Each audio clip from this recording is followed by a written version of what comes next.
Hello viewers, and welcome to yet another Warhammer 40,000 Conquest video production.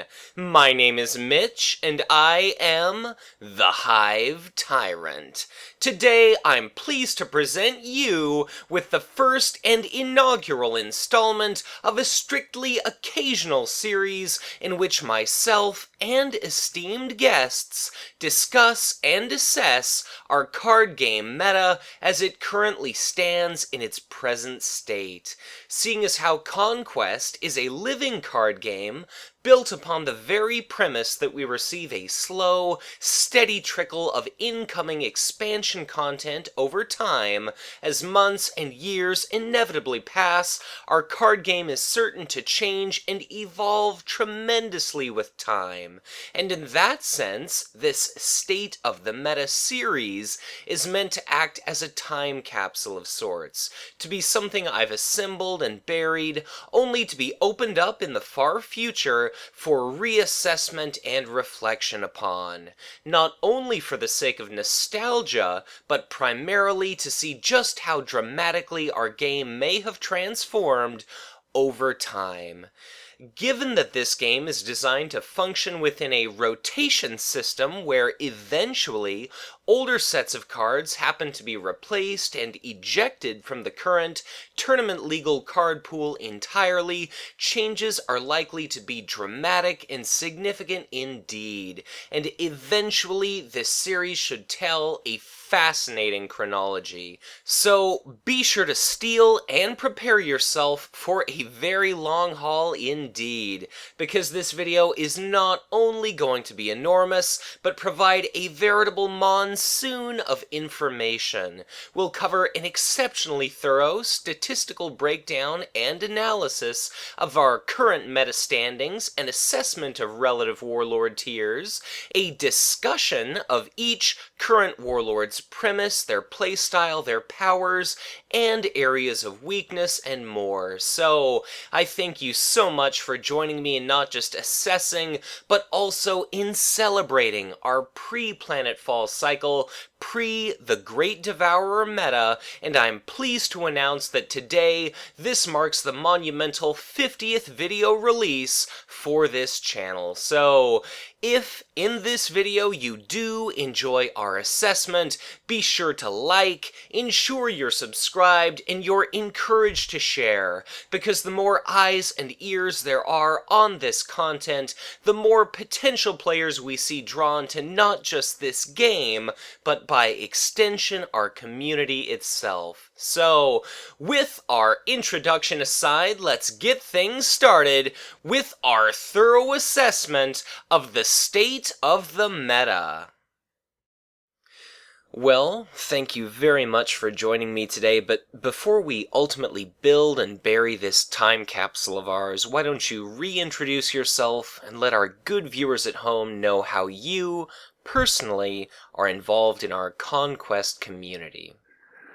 Thanks for having me back, Mitch. My name is Sam Mann, and if anyone knows me, it's because I waste too much time in the Conquest universe. So I'm on the Facebook group, and I'm the Skype thread, and I'm on all the forums as Sam Mann 11. Definitely. And I run the Octagon WOG organized league play of Conquest. Well, you know, Sam, before we get started, I just want to start things off by extending a very sincere and personal thanks to you for your willingness to come on and entertain this exceptionally special, probably very thorough and very long interview today. And in wanting to make a video kind of forever immortalizing our meta as it currently stands, in all honesty, and again speaking sincerely here, I could scarcely think of a better person more qualified to come on and talk about it than you are. So, well, I appreciate that.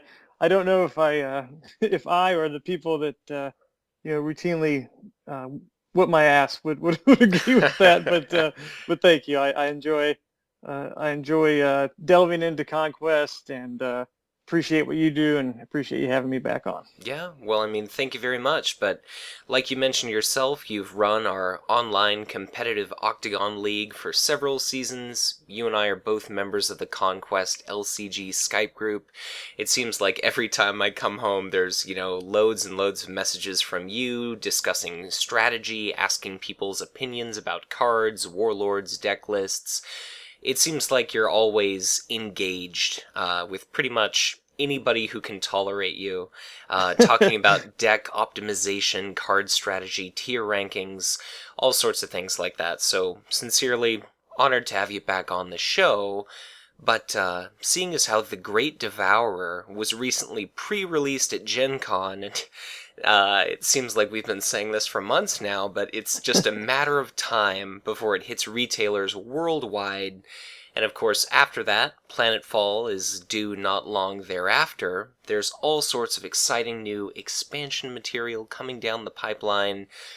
I wanted to create something a little special that people can look back on months, even years from now, and kind of remember how things currently stand, how they used to stand, back when the Warlord cycle was newly complete, before the Tyranid faction was introduced, and Warlord was the new hotness here. But before we delve into deck, faction, and warlord specific discussion and kind of cover the long and short of our current tournament and tier standings, what are some just overall general themes and patterns that seem most evident with our strongest, most competitive, really most tournament viable decks right now?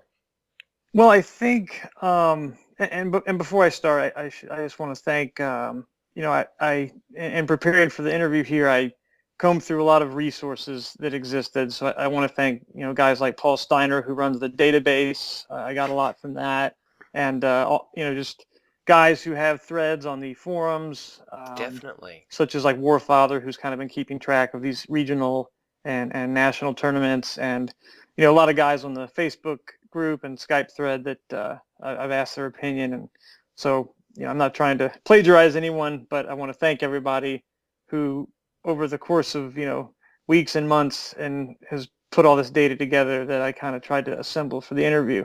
And so I think as far as the meta as a whole goes right now, it's obviously a, weenie unit or small unit or swarm kind of meta. That's what it seems to be. A lot of small units, not a lot of elites being played. The card pool is still relatively small. And so the chances are good, especially in a competitive setting, that you're probably going to know for the most part, or you're going to have an idea of what's in the deck, across the table from you. If you're playing Space Marines, you can assume they're going to run Indomitable and Drop Pod Assault and Crushing Blow. If you're playing against Kith, you can assume she's got Archon's Tear and Klavex War Leader. And so I am excited for the Great Devourer to come out and for the Planetfall cycle to come out. I think they will shake things up a little bit. But, right now it does seem to favor these types of decks and factions and warlords that can put a lot of bodies out relatively cheaply. So, obviously Kith is a very successful warlord, and she has her chimeras and can potentially move them all around. And, Space Marines, while not having necessarily the cheapest units, Ragnar's signature unit only costs 2, and Cato has his resource generator going, so he can offset that disadvantage. But, not a lot of elites, a lot of well-costed decks, and I think it's pretty obvious that command is pretty strong. I think most decks that can take units that have 2 command hammers, most decks that can take 2 different units that have 2 command hammers will do that. It's not odd to see, or it's the norm to see like an Astra Militarum deck or like maybe an Orc deck or even a Space Marine deck that's going to have Iron Guard recruits and Sanctioned Psyker. Obviously Tau is always running the Vasha Trailblazer and the Recon drone. Many Eldar decks are running, obviously Bealtan Guardians, Incubus Warriors, and if they're going Dark Elder, and more so Slith Mercenaries too. So it seems like these low cost units and bodies and high command hammer units, these seem to be the kind of prevalent decks that we're seeing. Certainly. It seems like, given especially just how limited our card pool is, having seen the core set and 6 war packs at this point, it seems like some of the absolute most powerful cards serve to be such a convenient answer to a single unit. Like, elites are powerful, and they have a large amount of, say, command icons, but just by merit of there being a single individual card, some effect like Archon's Terror can just absolutely work wonders when it comes to removing, say, a 6 or 8 cost unit, as opposed to being able to deal with a bunch of small individuals. Right. I think the meta right now favors not putting all your eggs in one basket. Right. And was later in the interview when we get into the hard numbers of it, it becomes very prevalent, and certain factions and warlords suffer because of that. Sure, and I mean, just like you mentioned too, there's definitely a tremendous focus on, it seems, under most circumstances, winning as many command struggles as possible, so getting the absolute most value. Again, if you're paying a bunch of resources for an elite, only to potentially have wasted command icons, or if your opponent can simply match, say, your Death Guard or something like that with a couple of individual units. It just seems like elites at the moment are just such a liability just because they're so inflexible. And even if they have a monumental statistical distribution, some of our weak swarmy units are just nevertheless able to kind of pick them apart sheerly through numbers alone. That's right. Yeah. But any other trends that you've noticed in your research?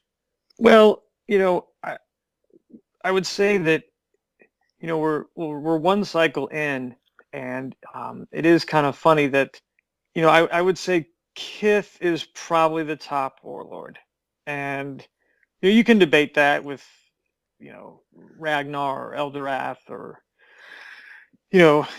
maybe one or two others, Kato perhaps, but you know granted, it was a Space Marine on Space Marine final at last year's Worlds, and here we are about a year later, and that top cut was Space Marine and Kith heavy, and a year later, I think we're still kind of in the same boat with that. So I don't think the first cycle really changed much from the core set, and not that it really should have.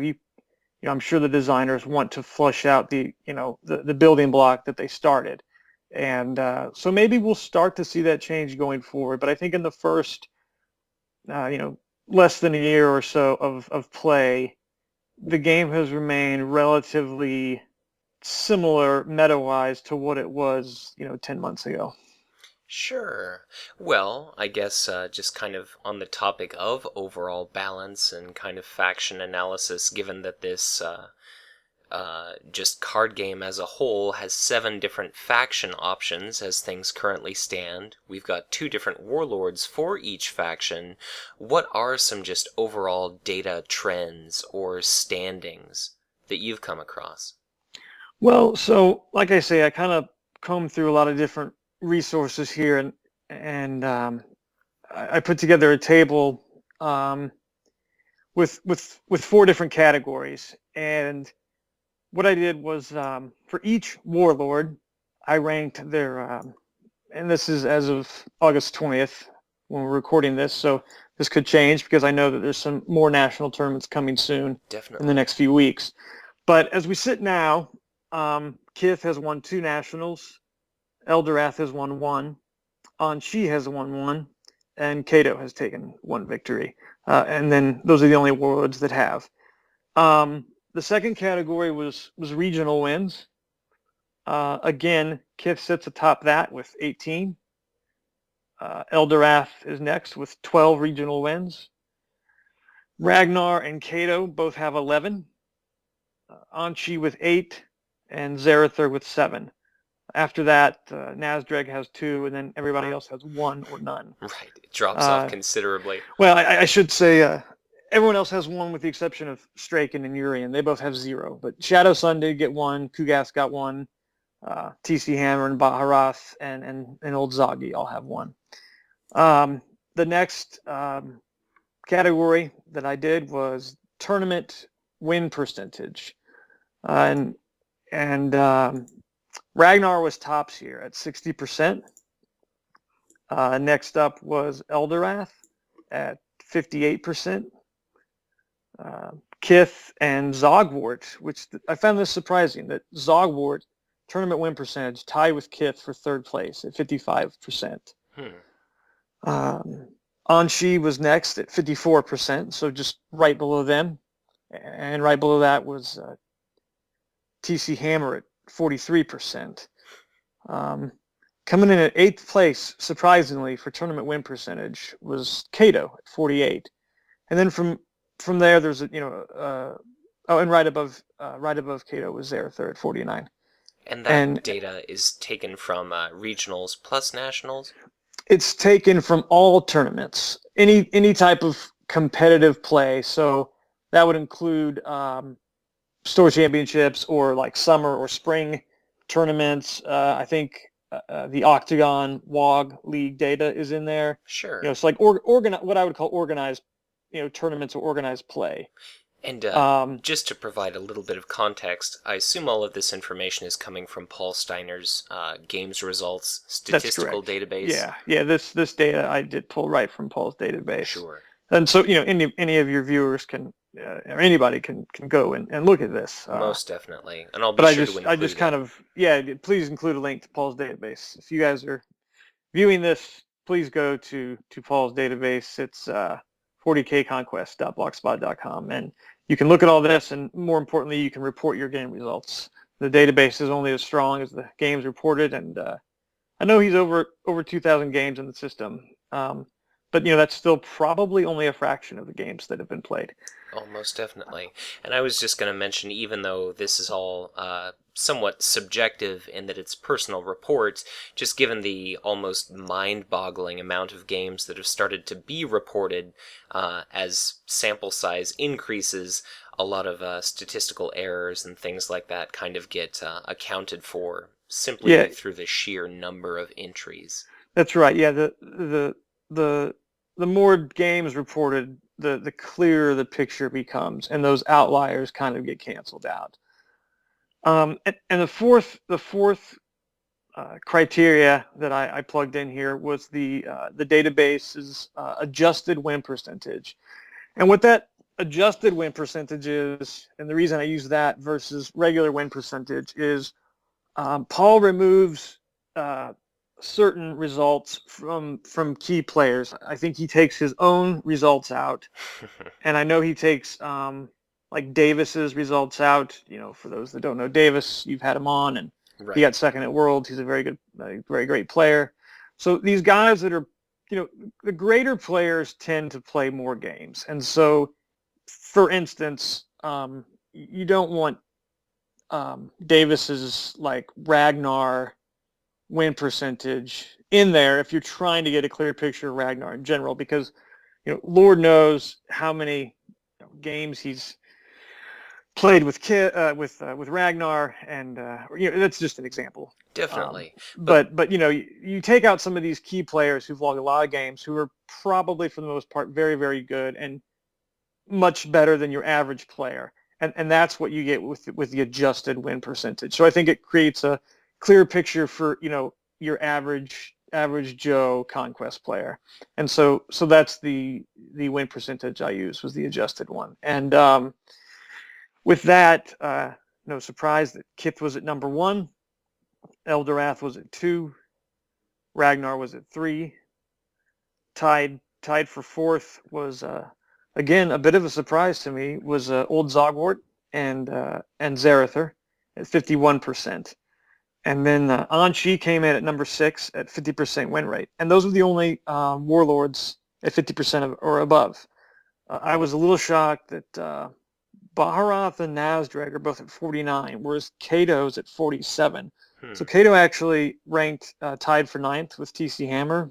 And, I attribute that to more people play Kato. I think if I had to guess, because I don't have the number of games here on the database, it doesn't show that. But if I had to guess, I would say that Kato is probably the most played Warlord. Right. And if he's not number 1, he's probably number 2 behind, say, Kith. But I bet he's number 1. And so, if you have new players, right, Kato's easy to grasp. His ability is very straightforward. It looks, it is a good ability, and it looks really good on paper to someone starting out. So Sure. I think newer players or less experienced players, just your average weekend conquester guy, these are the guys probably picking up Kato more often than some of these other Warlords. And obviously, he's been around the longest. He's been around as long Most definitely as any of them, or longer than half of them. So, and I definitely think once the community starts to speak in high esteem about a particular Warlord, it's certainly much more beginner friendly. Like someone such as myself, and I'll just admit this in all honesty, is typically I choose to make videos as opposed to actually playing games. So when it comes to playing with someone such as yourself, who's a very competent, tournament worthy player, I tend to net deck. So it's, what is popular, what is perceived by the community is powerful, and it's some of these Warlords like Ragnar, Kith, Cato. Typically it's not contenders like Yuriah. Just once they start to get their image tarnished, they're certainly seen a lot less play. And when you mentioned earlier, people like Davis and Paul, who, Davis is quite possibly one of the better conquest players in the world. Paul Steiner has an enormous amount of experience, and he's an enormously skillful, intelligent player. When they can look at the statistics for someone like Torquemada Cotiaz or Ragnar, and it's not just they play them a lot, but statistically, there are a significant number of those entered games. It's not just like a pride or arrogance thing at that point. It's like a genuine misrepresentation. So I feel it's a good idea to take them out of the overall data pool at that point. Right. Yeah, no, I agree. I'm sure that's why Paul does it. I think, though, obviously the core set Warlords have been around the longest. And so the two that have kind of been, pooped on, or maybe even 3 that have been pooped on by the, community as a whole, these aren't so great, of the core set Warlords are Straken and to a lesser extent Shadow Sun and Nazdreg. And then so that leaves the other 6 a little higher, right? Eldorath, Kith, and Cato. And I think people just gravitate towards Cato, and I think that's why Kith and Eldorath's numbers in that adjusted win percentage weren't dragged down. I think they are 1 and 2, and even though they've been around a long time and people have played with them a lot, Kith is not the type of deck that everybody wants to run. You hear the term NPE, negative play or negative player experience, and I personally don't like playing Kith. It's just not as fun to me, and I think a lot of players feel that way. I mean, not a lot, but I'm just saying on the whole compared to like Space Marines, right? Sure. It takes different. And Eldorath, he can be very good. I think people might play a lot of him, but I just think that's why Cato's number got dragged down, is because of of many people playing him, and some of these other Warlords that ranked high, like Ragnar. He didn't really get dragged down either by probably the number of games people were playing with Space Marines, but he's just very solid. Onshi is quite tricky to run, and he's very combo based. So you're going to see. I don't think a big pull down from your like lower tier average player playing him, because they're not going to be playing him as often. I think that also speaks to Zogwart's rise. If you had told me before I started doing this that Zogwart would be tied for fourth in win percentage, I don't know if I would have believed that. Mm-hmm. But I think he's not as easy to pilot. I think people look at his signature unit and think, eh. And I think they look at his forced reaction at the end of combat to blow up all these snotlings and think, I'll just stick with Nazdreg because it's easier coming into the game or with less experience in the game to wrap your mind around brutal than it is all these little tricks with how am I going to damage my own guy to get a snotling out and these kind of things. Definitely. So what I did was I took these 4 different columns of criteria: national wins, regional wins, tournament or competitive play win percentage, and then the adjusted win percentage in the database.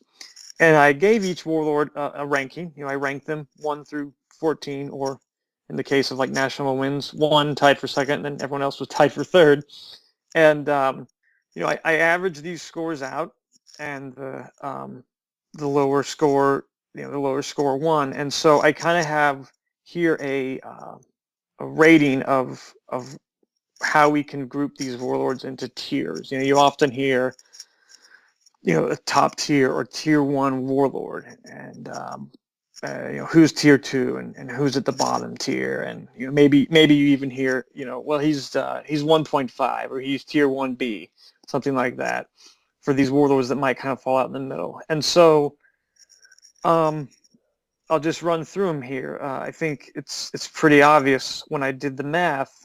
Numbers for the most part don't lie. They don't always tell the whole story, but they tell a good majority of it. And so the lowest score was Kith with 6 points. So Kith had the lowest score. Eldorath was right behind her at 8. Ragnar was 10 points. And then right behind that was Onshi at 18. So these are what I would call the top tier warlords, right? Kith, Eldorath, Ragnar, and Onshi. I struggle with maybe putting Onshi above Cato. And again, I think Cato's massive amount of play to these newer or less experienced players, if I had to guess, I'd say that's why he got dragged down out of that.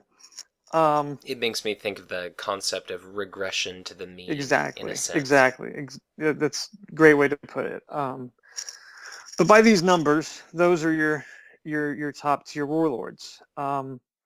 Actually tied with Onshi at 18 points, and this was kind of mind blowing. Was Zogwart, old Zogwart. He also had a total score of 18 points. So Onshi's got 1 national win. He's got 8 regional wins, whereas Zogwart has no national wins and only 1 regional win. But his other percentages were to the point that when you added up the scores, he was tied. And so that's very interesting. We have heard a lot that orcs kind of get pooped on, and I just wish the developers would give the orcs a better event or a cheaper event or a better combat trick. And sure. And I, for the most part, I agree with that. I do think orcs need some help. But it was interesting that Zogwart was so high, and I think that speaks to the swarm and these low cost bodies out on the table. The one exception to that, and we'll get into it, is Astra Militarum, because they're the quintessential throw bodies at the meat grinder and low cost units, but for some reason they're not holding up their end of the bargain for this theory. Most definitely. So after that top tier of those 4, Kith, Eldorath, Ragnar, and Onshi, you have Zarthu right behind at 20 points. And then Cato comes in at 22. Now, I had no problem when I was making this table listing the warlords in their total score, ranking.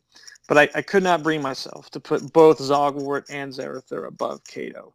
I just think, for a competitive player, that Cato would probably still rank above them. So I would, go ahead. Oh, I was just going to mention that, and that's just kind of a little bit of the weakness of this data set is, granted, Conquest is an excellent game, and I think it's an increasingly popular game, contrary to what some doomsayers may believe.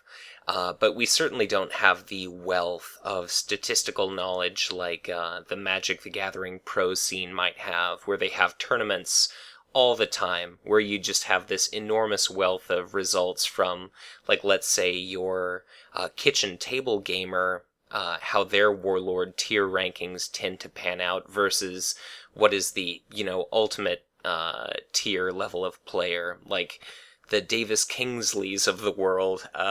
Is their Kith just as strong as another player's Kith, or are some of these more finicky, more difficult to pilot warlords? Is that when they really excel, when you have a genuinely masterful player behind the wheel? So all of this information, we're simply doing the best with it that we can. Right. And so just keeping all that in mind.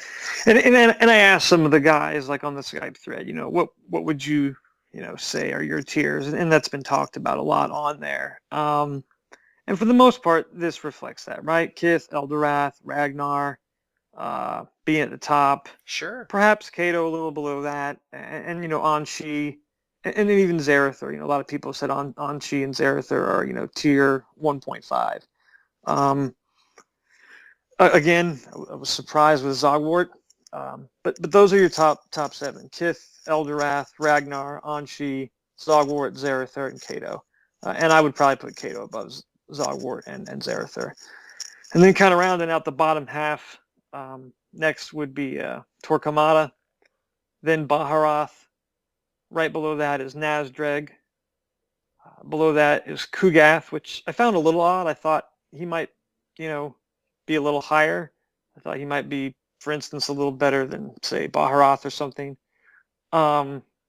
He could suffer from, I think, Whiteblade, said it best. It's the little brother syndrome, where you're just going to gravitate to Zarthu over Kugath. And then so I would maybe call that the, tier 3. And then at the very bottom, tier dead last, all tied for a grand total of 37 points, was Shadow Sun, Straken, and Yuriah. Now, Straken and Yuriah did not surprise me at all. It's not a big secret, I think, that I'm not high on Straken at all. And Yuriah, he's got his problems, and maybe Straken is a better warlord than Yuriah. I would, if I had to choose between those two for to really win a game, I probably would go with Straken. But Urian's more fun to play. He's interesting. Sure. But I was surprised that Shadow Sun was down that low. It wouldn't have shocked me to see Shadow Sun in that grouping with, TC Hammer and Baharroth and Nazdreg and Kugath. But I was shocked that she was a full 6 points behind Kugath. I think that speaks to, although Tau do have cheaper units and lower hit point units, and obviously lower hit point units generally will be less expensive to play. It does go to all the eggs in one basket, right? You have 7 cards in a Shadow Sun deck typically that are units that are really going to be played as attachments. You have her Stealth Cadre and you have the 3 gun drones. And so, you have to have some support. You're going to have the signature support. You're probably going to be running at least 2 or so ambush platforms. And you've got to have a lot of attachments to make her work. And then you're going to have a few events. You're probably running, obviously, the 2 squadron redeployments. And then you're probably going to be running some combination of Deception or For the Talva or even the odds or something like that, right? So when you start doing the math, you really only have so many units left. You've got to have Vasha Trailblazers and Recon drones and maybe even a couple Void Pirates and Rogue Traders here and there. And so when you add in those command units and you add in 5 or 6 events and 3 or 4 supports and 10 to 15 true attachments, and then you add in her 7 units that basically are attachments, you don't have a lot of fighting units left. And so you're forced, just by the way her deck is designed, to kind of put all those eggs in one basket, put all these Right. attachments on units, and so you don't have the swarm of bodies, you just have beefed up bodies. And sure, beefed up bodies are nice, but they can be Clavexed or Terrored or Inquisitorial Fortressed away. And I think that's probably why she suffered. And the next thing I'll get into is who's the best matchup for each warlord. And Shadow Sun was actually, I did the top two people, the top two warlords that are the best matchups for any given warlord. And Shadow Sun was at the top of that list. She was on that list 7 times. So you've got 14 warlords, two each for every one. And all right, I guess you have 28 warlords in this next grouping I'll get into, because it's 2 warlords each for every of the 14 that exist that are a good matchup. And she was 7 of those 28, so that was a little mind-boggling, that a fourth of those numbers are against her. So I think she suffers from that. So just to kind of recap there, because I went on a tangent, but based on these numbers, giving Cato the benefit of the doubt and bumping him up above, a couple that are technically by these numbers better than he, I would say your tier 1 would be Kith, Eldorath, Ragnar, and Onshi. 1.5, I guess we'll give to Cato. Tier 2 is Zogwart and Zarthu. Tier 3 would be TC Hammer, Baharroth, Nazdreg, and Kugath. And then sitting at the bottom of the heap is Shadow Sun, Straken, and Yuriah. Well, just because I like to give our dev team, which is essentially down to 1 person nowadays, kudos when I can. How high are some of these highs, and just how low are some of these lows? Like with our lowest tier warlords, do they stand any chance whatsoever against the, cream of the crop, or is it just a complete, blowout loss? Well, I mean, using the adjusted win percentage, every warlord is within 10 points of 500, right? Kith is at 60%. She's the highest. Below that is Eldorath at 56. So with Kith being that outlier, he's only 6 points above 500. And then you go down, and at the bottom is Urian at 42% win rate. So he's only 8 points. So there's really only 18 percentage points between Kith and Urian. And everyone else falls in between. So to say that Urian cannot beat Kith, or that Kith can't beat Urian, or something like that, well, obviously Kith can beat Urian, but to say that, Urian can't beat Kith or Eldorath, or that Shadow Sun can't beat Onshi or Ragnar, that's obviously wrong and erroneous. There's, on any given game, any warlord can beat any warlord, right? Even at only 42%, he's still winning 4 out of 10 games. And Kith's only winning 6 out of 10 games. So there's not a giant discrepancy. Again, kudos to Brad and the guys that have worked on this game. It's very well balanced when you're talking, there's only basically 2 games out of every 10 worth of discrepancy. So it is pretty balanced. But again, the numbers don't lie. And if you want to win games, you're probably better off going with one of those top, 6 or so warlords. And if you want to lose games, you're probably better off going with Straken or Urian or Shadow Sun. So Sure. much I don't like to admit that, because I really like Shadow Sun, and I want to. I was, now that you're on iTunes, I was kind of I guess not re-listening, but listening for the first time, but reabsorbing some of your community spotlights, and it made me want to go back and try Straken, and made me want to go back and try Shadow Sun. And we've had this lull between releases of new cards, and I have gone back and played some stuff I don't normally play. I've been playing a lot of Kugath, and as we talked when you first had me on, I'm obviously a big Zarthu guy, but I've been playing a lot of Kugath. I've been playing a lot of Baharroth, and it kind of, listening to those kind of made me want to go back and try Shadow Sun and Straken. And of course, after doing this, compiling this data, I want to go play Zogwart, because maybe I've been missing something, overlooking him. So it is a well-balanced game,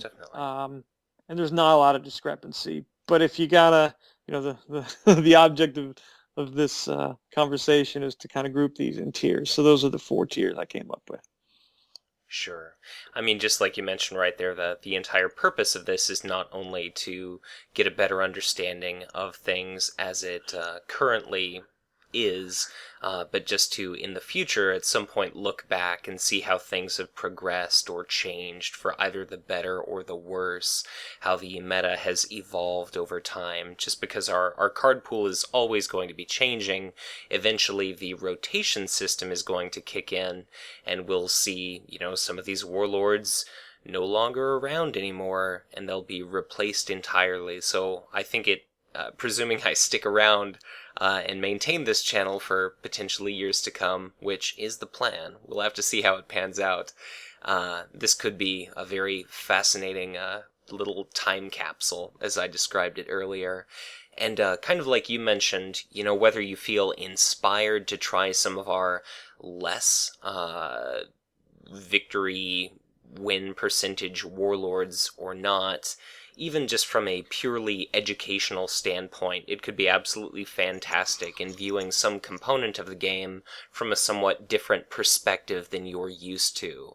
And so often when people go to a tournament for maybe a game with a little bit more built-in variety, something that's a little bit longer established, and their meta is maybe in greater flux, it definitely doesn't hurt to bring some surprise to the tournament and just blow people away, because if they're expecting Eldorath and Ragnar and you show up with Onshi or Old Zogwart, as I'm fond of mentioning, our United Kingdom 2015 national champion had never in his life played against Old Zogwart until the day of that tournament. So if you can throw a curveball or a little bit of a spanner in the works, it could very much work out to your favor. Oh, absolutely. I mean, right, you're going to show up to a tournament, and if you bring,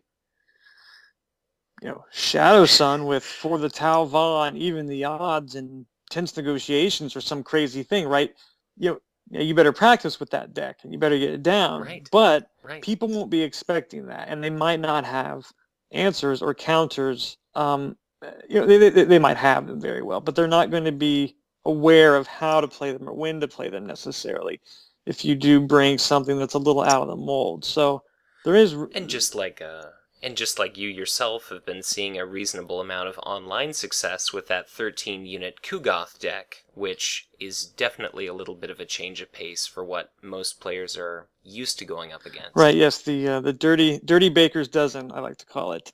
And and I don't even remember the user's name, but somebody posted a 10-unit Kugath deck on CardGameDB, and I just kind of took my own tweak on that. I changed a few things, and so credit to that person, whoever that is out there. Thank you for, because I never even thought about it. And then on the Skype thread, someone's like, "Dude, check out this link. There's a 10-unit Kugath deck out there." And so I changed a little, but I have had some good success with it. I've shared that deck with some some of the more prominent guys, and then I've heard back from them that they've done pretty well with it. So it's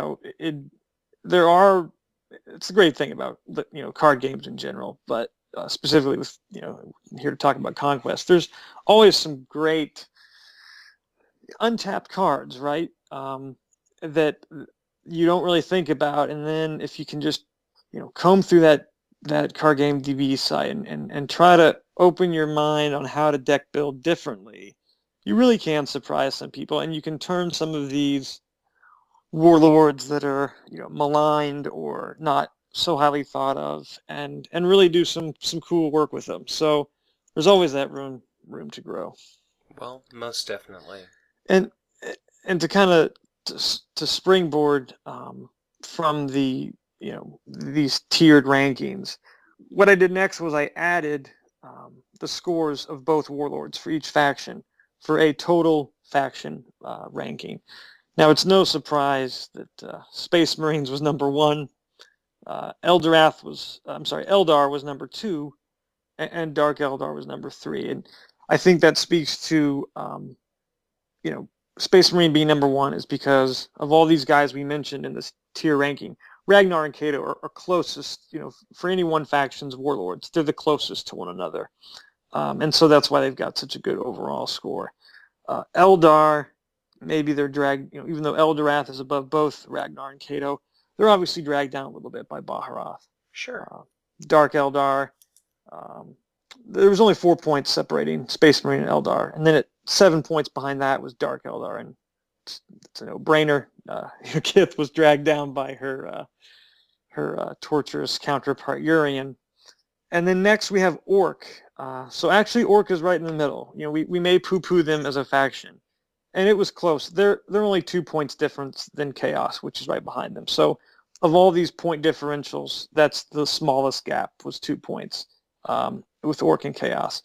But I think it's funny that Orcs do kind of get poo-pooed on. Especially Eric Taylor and Charles Smith. They're both vocal champions of Orc love, and they've both been vocal about how they wish the Orcs could be better. And again, I'd love for Orcs to be better too, but they're not that bad. They're right in the middle. Are they Space Marine Eldar and Dark Eldar? No.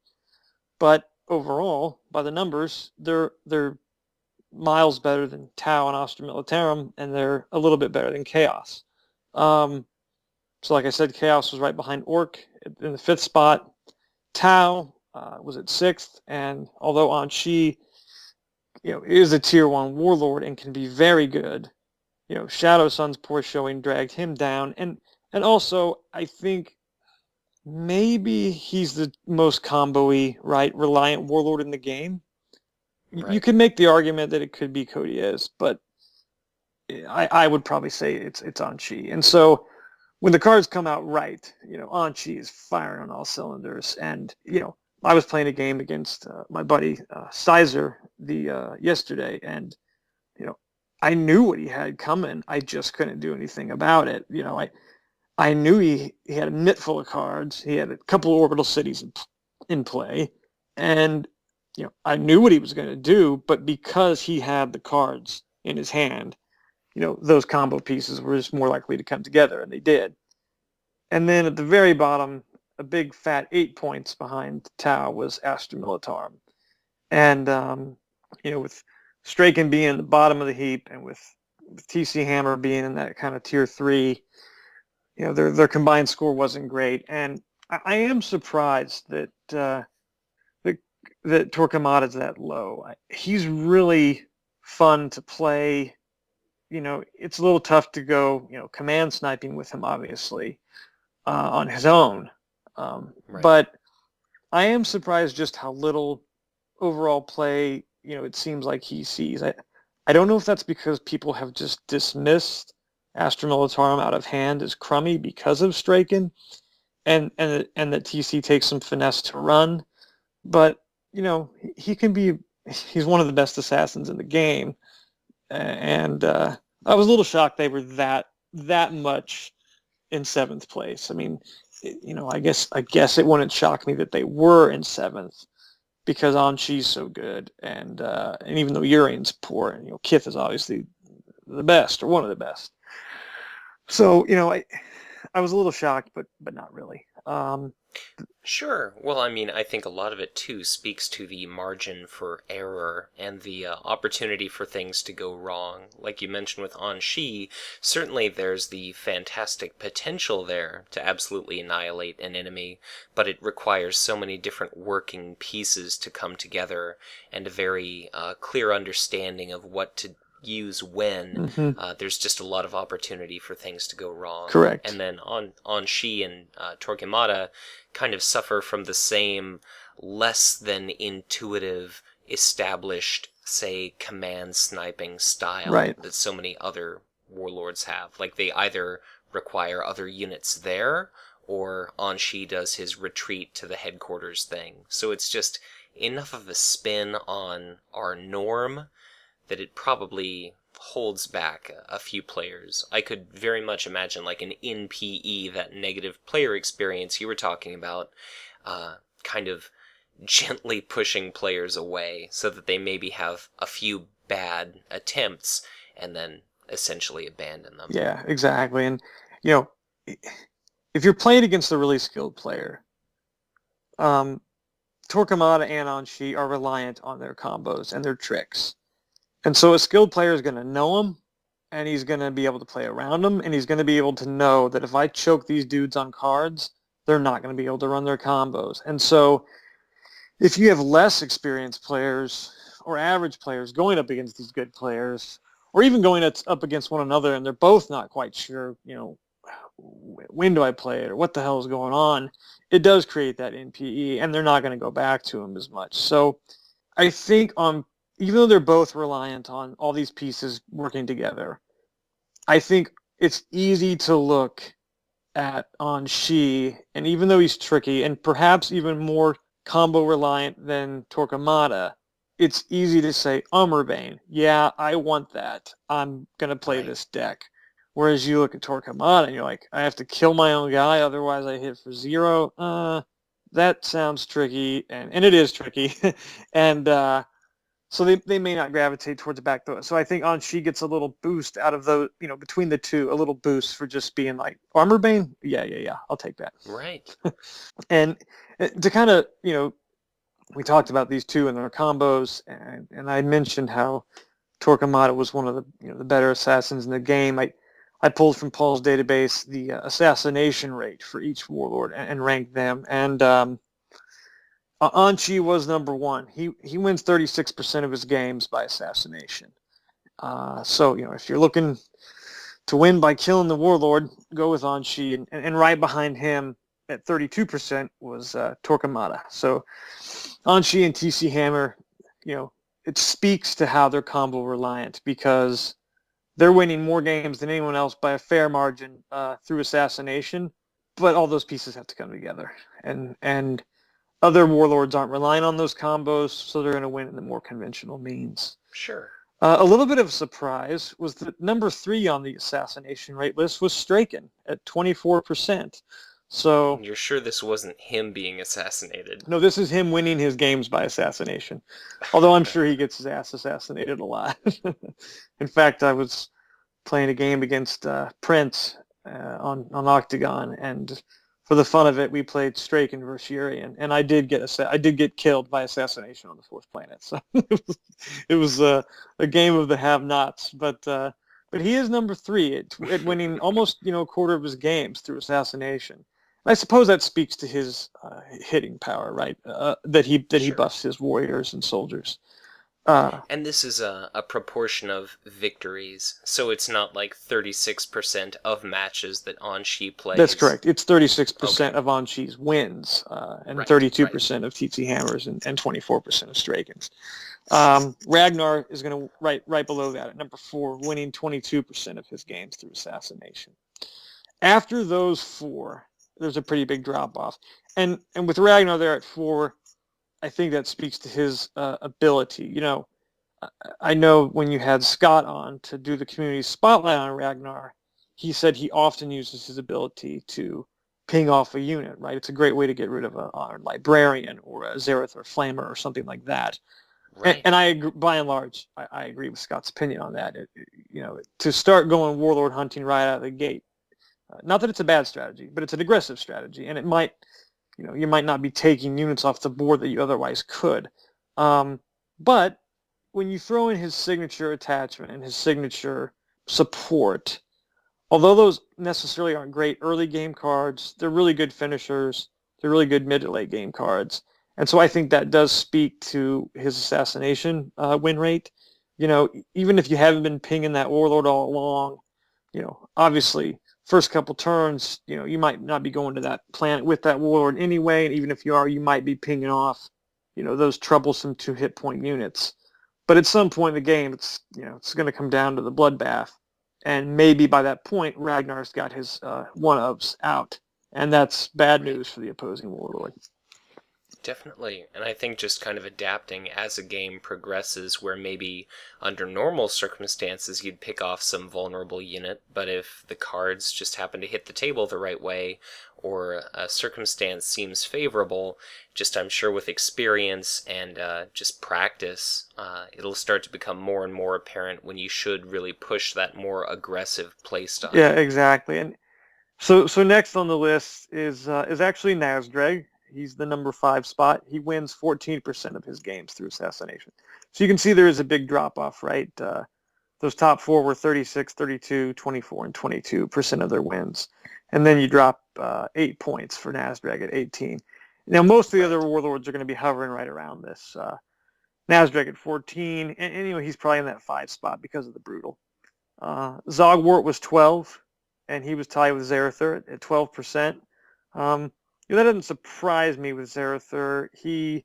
Although he can just spool out that damage, Sure. you do have to be careful with them, right? Because he's only got the 6 hit points, and he might not be able to stick around as long as you want. And it's more of this like global damage, right? Or area effect type damage that's just kind of hurting everybody. So he doesn't really care if he kills the Warlord. And a lot of his card effects specify, like target army units and things like that. Right. Sadly, you can't pay $7 to throw down a Tzeentch's Firestorm on the opposing Warlord. I wish that was so. And then right below Zarthu, all at 11%, were Kith, Kato, and Shadow Sun. Eldorath right below that at 10% of his wins through Assassination. Kugath at 9%. Again, he's kind of like Ragnar, right? In that he can move that, he can damage anyone with his ability, not army units or non-warlord units. But with Fetid Haze not being able to target or be applied to warlords, that could indicate why his assassination win rate isn't higher. Certainly. Baharroth at 13 with 6%. No big shock there. Baharroth's whole deal is pick your battles in the first 2-3 turns. Get out of there and just get your economy to the point where there's not a lot of hope for the other guy. Hopefully, by the 4th or 5th turn, and you can just ride that economy or command advantage out to the end of the game. And then at the very bottom, and we should consult Paul. Perhaps this is a data error, but according to the database, Yurian wins 0.16% of his games through Assassination. Now that's probably for a couple reasons. One, if I had to guess, I would say Yurian is the least reported warlord, right, on the database. I would assume he may be the least played. He may be the least played warlord in general. And it did make me a little sad though, because you've got 4 of those signature units that can deal that damage to the warlord, and it just kind of seems like, that's damage targeting the warlord specifically.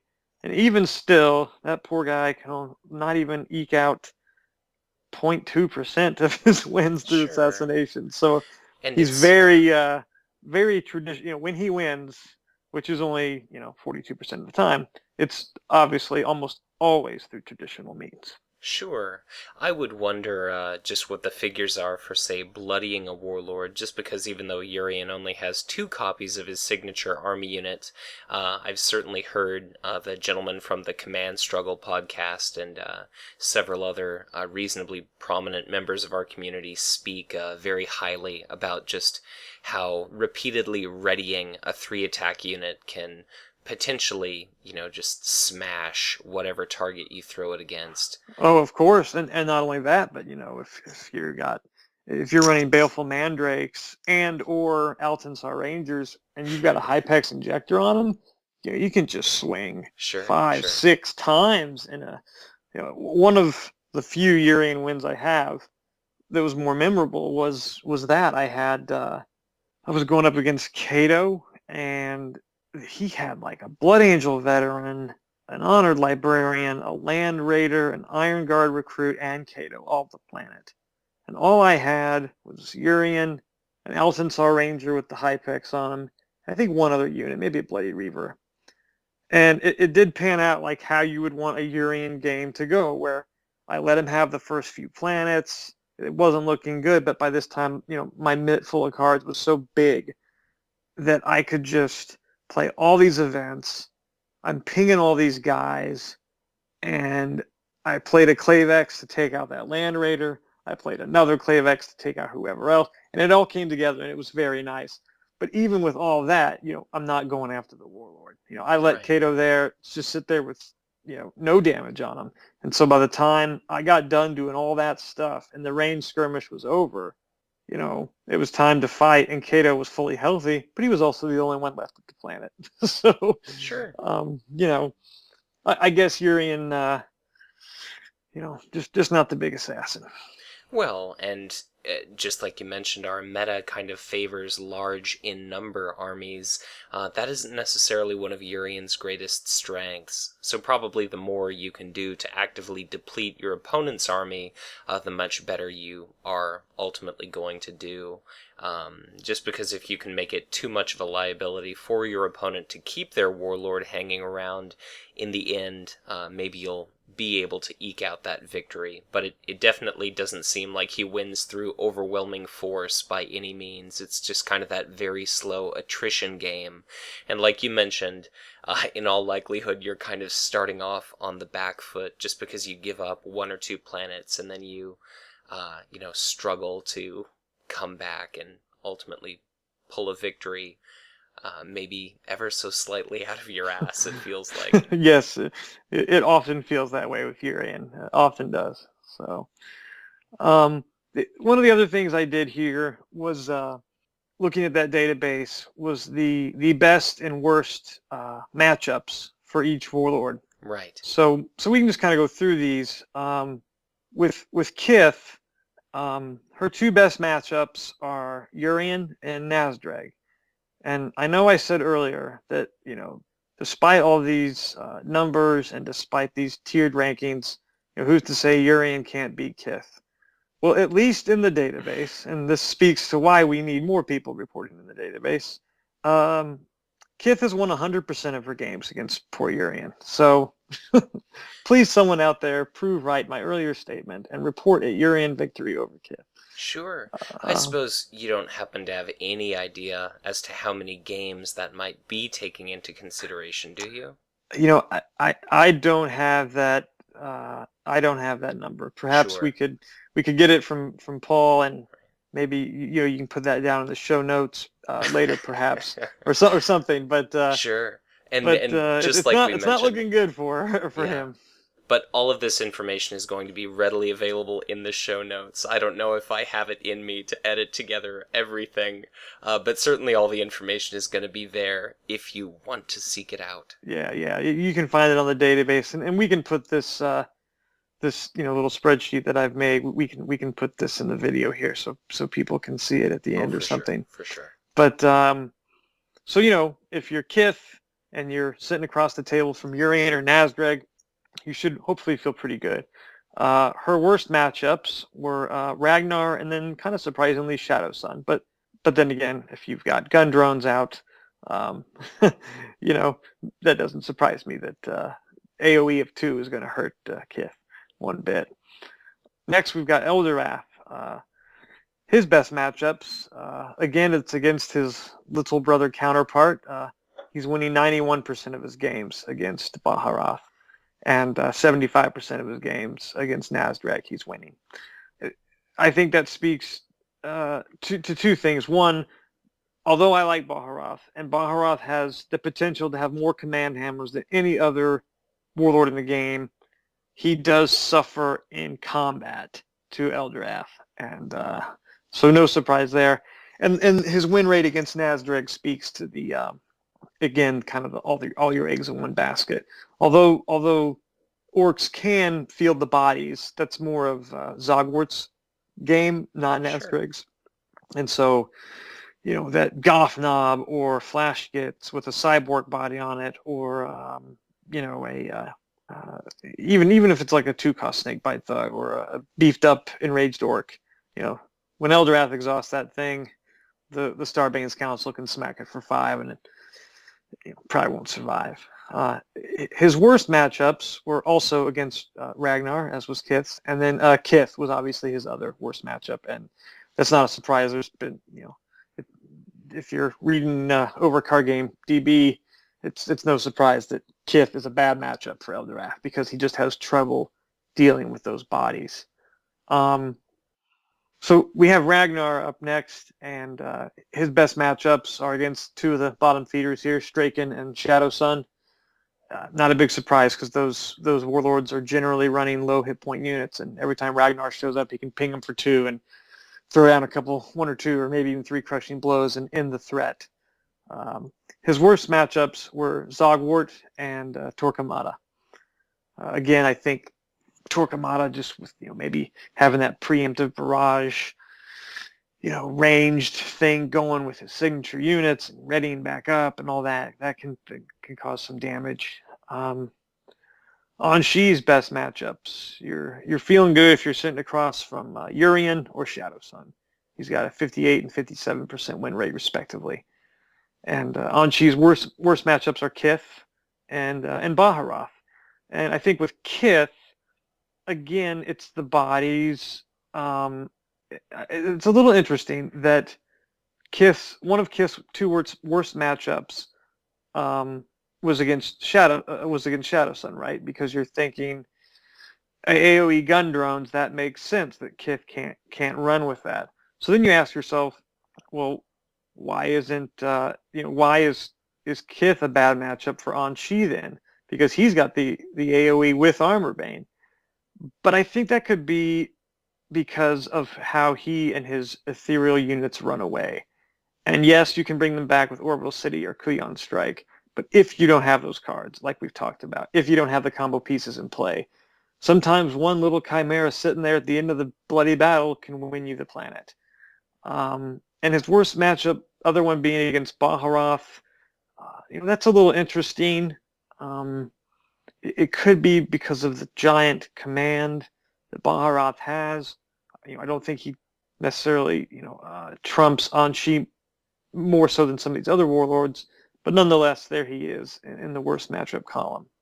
For Kato, he's winning 83% of his games against Shadow Sun and 64% against Kugath. His worst matchups, like Ragnar, he has TC Hammer on the list, and then also against Kith. And that could be attributed to, just Kato and Kith are probably the two most played, at least in a competitive scene. Sure. So, and we know that Kith's got the edge on him in these national wins and regional wins and win percentages. So, maybe not a surprise there. Also, these things like Crushing Blow and Drop Pod Assault, unless you're going to pull a Tac Squad Cardenas with the Drop Pod, you're going to bring in a guy that can, maybe a Blood Angel veteran or Honored Librarian that can hit, but they're not hitting all those bodies. So, not a big shock there. Zogwart, next on our list here, he does well against Baharroth and Ragnar. 91% of the games against Baharroth he's winning, and 83 with Ragnar. And his worst matchups are Eldorath and Shadow Sun. Zarthu, he's winning well against Straken and Shadow Sun, and he's losing more often to Eldorath and Ragnar. TC Hammer, he's winning against Ragnar and Yuriah at a good clip, losing to Kith and Eldorath. Baharroth winning at a good clip against Yuriah, not a big surprise. And Onshi, which kind of is interesting, but I think with all the movement and everything that he can do, sometimes it's tough for, with Onshi and his guys not sticking around, it might be tough for them to win the battle. His worst matchups, Eldorath and Zogwart. Nazdreg, best matchups are against Shadow Sun and Yuriah, and worst matchups are Eldorath and Kith. Kugath, his best matchups, Straken and Zogwart, and his worst matchup was Kato, and then tied for the second place was Baharroth and Eldorath. So Kugath kind of suffers against Eldar, and I imagine that's because of Fetid Haze getting nullified would probably be the key statistic that swings these percentage points ever so slightly between who's the third or fourth or fifth worst matchup versus who's the second and third. Most definitely. Shadow Shadow Sun is winning majority of her games against Zogwart and Kugath, and losing fair clip to Kato and Eldorath. Straken winning 52% of his games against Nazdreg, and then the next best matchup was just tied at 50% with Yuriah and Zogwart and TC Hammer. And then his worst matchups were Zarthu and Ragnar.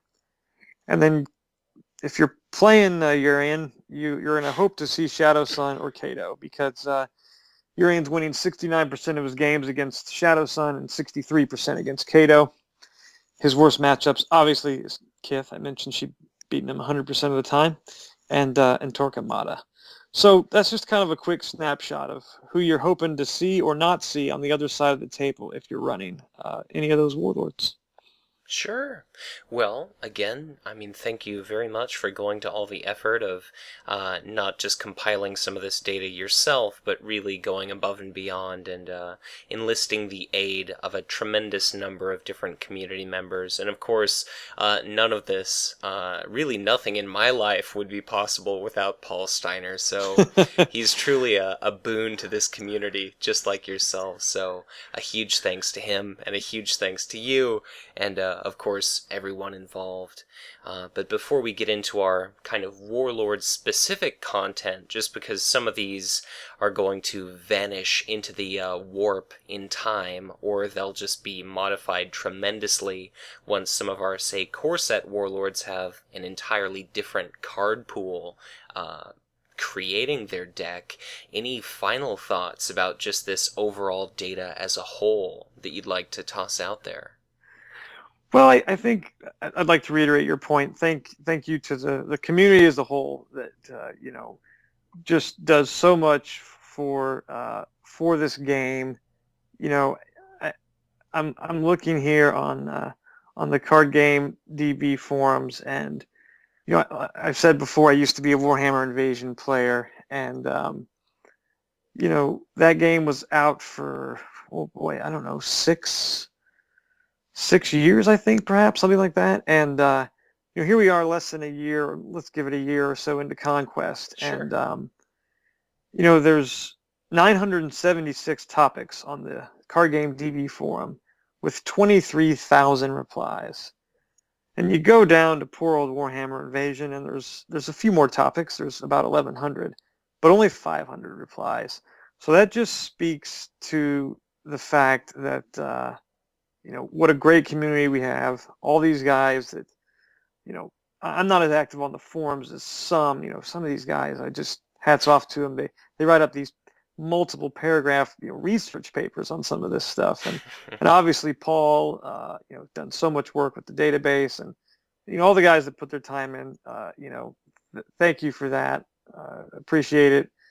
And I guess the one final thing I'd like to reiterate that we touched on earlier is the balance of this game. Here I am. It sounds like I'm trashing Urian and Straken and Shadow Sun, and I'm praising Kith and Eldorath and Ragnar and Onshi. And again, these are minimal numbers that are separating these warlords. Again, everyone's within 10 percentage points of 500. So if you enjoy Straken or Urian or Shadow Sun, then by all means bring them to the tournament. Sure. And if you don't like playing Kith and you don't like Ragnar or Eldorath's playstyle, then don't play him. And I think there was a little bit of a conversation on the Skype thread about playing to win versus playing who you like. And I think you got to find the balance, right? It's a game first and foremost, so the goal of a game should be fun. And if you really love Zarthu, well, he's not that much worse than these guys in the top. And I like Zarthu, so you bet your ass I'm bringing him to the tournament. And or I have in the past. I won't always, but I think it's just practice with the deck you like and get good at that deck.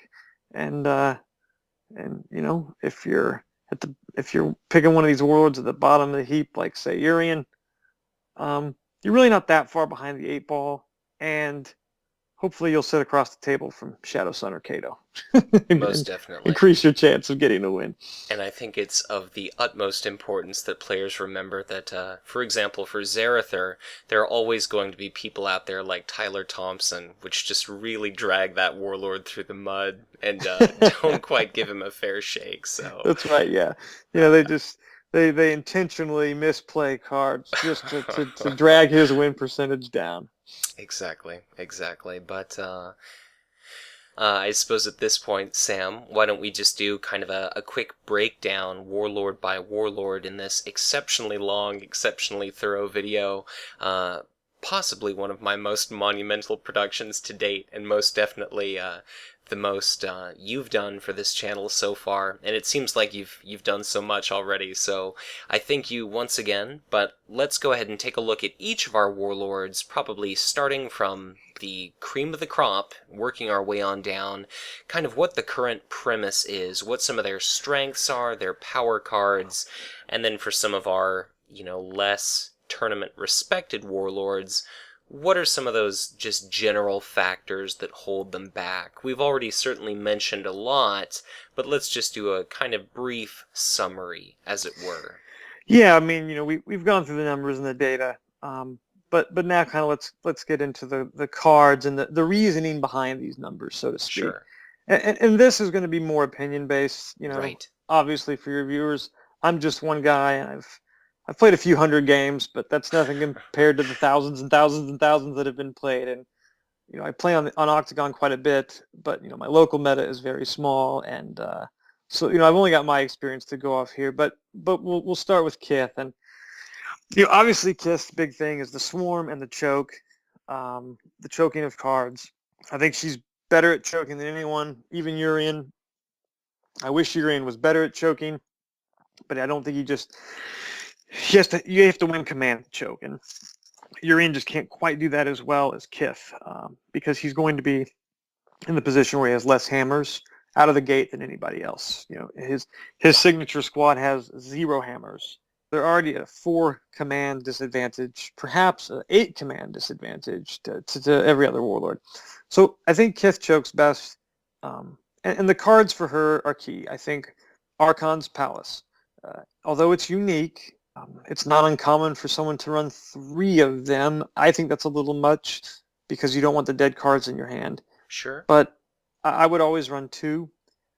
And then the other 2 don't need much explanation. Archon's Terror, that is going to be a staple in Kith decks until the end of time. And Klavex War Leader, that's a no-brainer. It can be expensive, but your other units should be pretty cheap in her deck. Right. A lot of people have even taken the Baleful Mandrakes out because they want to keep everything at 2 cost or less. So they have the money for the Archon's Terror, and they have the money for the Klavex War Leader. Right. And oftentimes, if you're choking your opponent on cards, which you can choke out resources with Kith, but I think the more common or favorable style is to choke on cards. That means you're probably not choking them out on resources. And so I think it's good to efficiently build your deck with the cost curve in mind so that you have the 6 or 4 resources to get off that combo of Archon's Terror and Klavex, or just the Klavex or something like that. Right. Go ahead. I was just going to say, kind of her general bag is, if you're starving them of an adequate number of cards, you don't need to worry about resources, because if they don't have anything to play, it's not a big deal. Archon's Terror and Klavex War Leader, whether you're routing or outright destroying some of those key problem pieces, your myriad swarming Chimera tokens and other units, you're not just winning command, but whatever it is that your opponent can manage to scrounge up and get into play, you're able to almost dismiss out of hand if things are going at all favorably for you. So it just seems like she is our current meta just personified. Mm-hmm. I fail to see really almost anything wrong with Kith, or any significant weakness, even area effect and things like that you're theoretically weak to. You have so many answers that if you can pick apart those problem pieces, then there's absolutely nothing to oppose you. Right. I even, kind of to touch on that, I think one card that might not see a lot of play, but I've had it played against me and it really hurt, was the attachment Shadow Field. You attach it to a Dark Eldar army unit, and that unit cannot be dealt damage by an army unit with printed cost 2 or lower. And so we've talked about how the meta has a lot of these cards that are 2 or lower army units. So even if you have attack squad out, or a Tau marksman with gun drones or something, that unit can win the planet just by sitting there and not being able to take that damage. So even if everything else is getting wiped out, Sure. Shadowfield can do some work. And it's a 2-shield card, so it's got that going for it. Right. We also see a fair amount of Raid and Suffering for the 2 shields.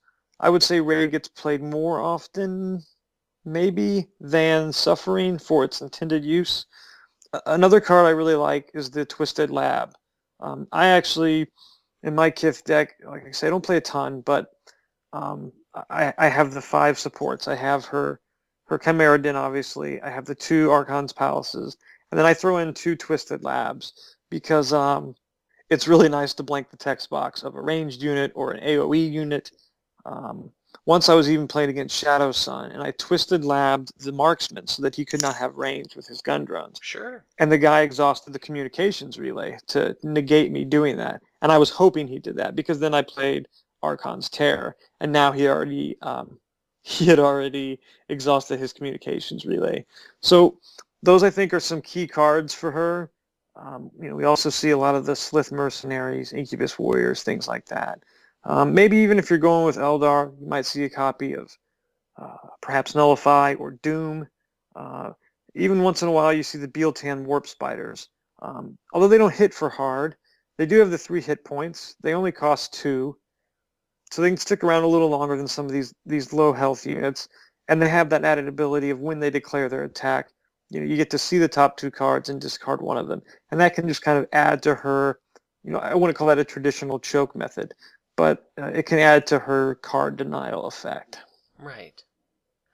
Well, I think that about covers the long and short for Kith, but what about Eldorath Starbane? What's his gimmick? Where are his strengths? What are his weaknesses? Well, command, I think, is obviously his strength. That's probably Eldar in general's biggest strength. I think some of the key cards for him would obviously, I think you got to include the Bealtan Guardians as your two hammer command unit. If you're allying with Tau, you probably take the Trailblazers, or if you're allying with Dark Elder, you probably take the Incubus Warriors, maybe even the Slith Mercs. And I think a lot of times we only see his signature support, the Shrine, as the only support, but I've seen some cool work with Craft World Gate. It's a good way to get a damaged unit or a Warlock Destructor back to your hand. If your Warlock Destructor wins that battle and he goes back to HQ, you have to pay $1 to get him on the next turn and keep him in play. And then he's going to show up exhausted. Whereas if you have Craft World Gate, you can bring him back to your hand. Now, granted, you have to spend 2 more, but that 1 more resource, a total of 2. But that extra resource is often worth getting him readied where you want him readied. Sure. I think that Warlock Destructor is a staple in basically every Eldar deck, and probably most decks that are aligned with Eldar. I don't think you see as much of the Idian Wraithguard as you used to. The 2 health can be a problem with all the global type damage and area effect that we see. Right. But he's still a very solid card, especially with Gift of Isha. Gift of Isha is a card that I think you're going to always want to run with Eldorath, as is Nullify. Sometimes you don't necessarily want to exhaust him because you don't want to leave him vulnerable. But maybe you have Spirit Seer or Raffle out there at a different planet or even at the battle. And I think just Nullify. I don't know if you always need 3, because many times the events that your opponent plays are not going to be so game-changing or devastating that they're worth exhausting your Warlord for. Maybe against Space Marines with all those crazy Space Marine events. Right. But I think it's worth running. I think he'll get better, and Eldar will get better as we see some more Eldar vehicles, because that Star Cannon is a really good card. I think Wild Rider is another card that you basically want to put in Eldorath, and it's great to give that unit Armor Bane, but a lot of Eldorath decks are only running that as a vehicle. So it's tough to warrant the inclusion of Star Cannon when you only have 3 cards in your whole deck that are target for it. Right. But I think he'll get a little stronger with maybe a few more vehicles, and we've already seen the spoiler for the upcoming new unique unit that you can potentially give area effect to. And so, Autark Salakia. yeah, I think that we'll see play.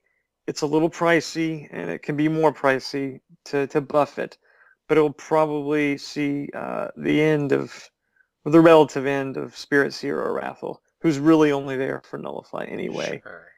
Well, I mean, just to touch on a couple different strengths of the Eldar faction is similar to the Dark Eldar. Once again, you've got access to Archon's Terror, and what's more is Eldorath's ability in and of itself allows you an always available once or more per round option of tapping out, the most dangerous of the opposition that you're facing. If you're holding on to Nullify to maybe cancel one specific event, like you mentioned much earlier in the video, our card pool is not so diverse at the moment where there's like multiple variations of the same Space Marine Warlord deck. So if you can look across the table and see, oh, I'm playing against Onshi, you've got a pretty damn good idea of what the most, problem events are for you to look out for. So, not to expend your Nullify prematurely.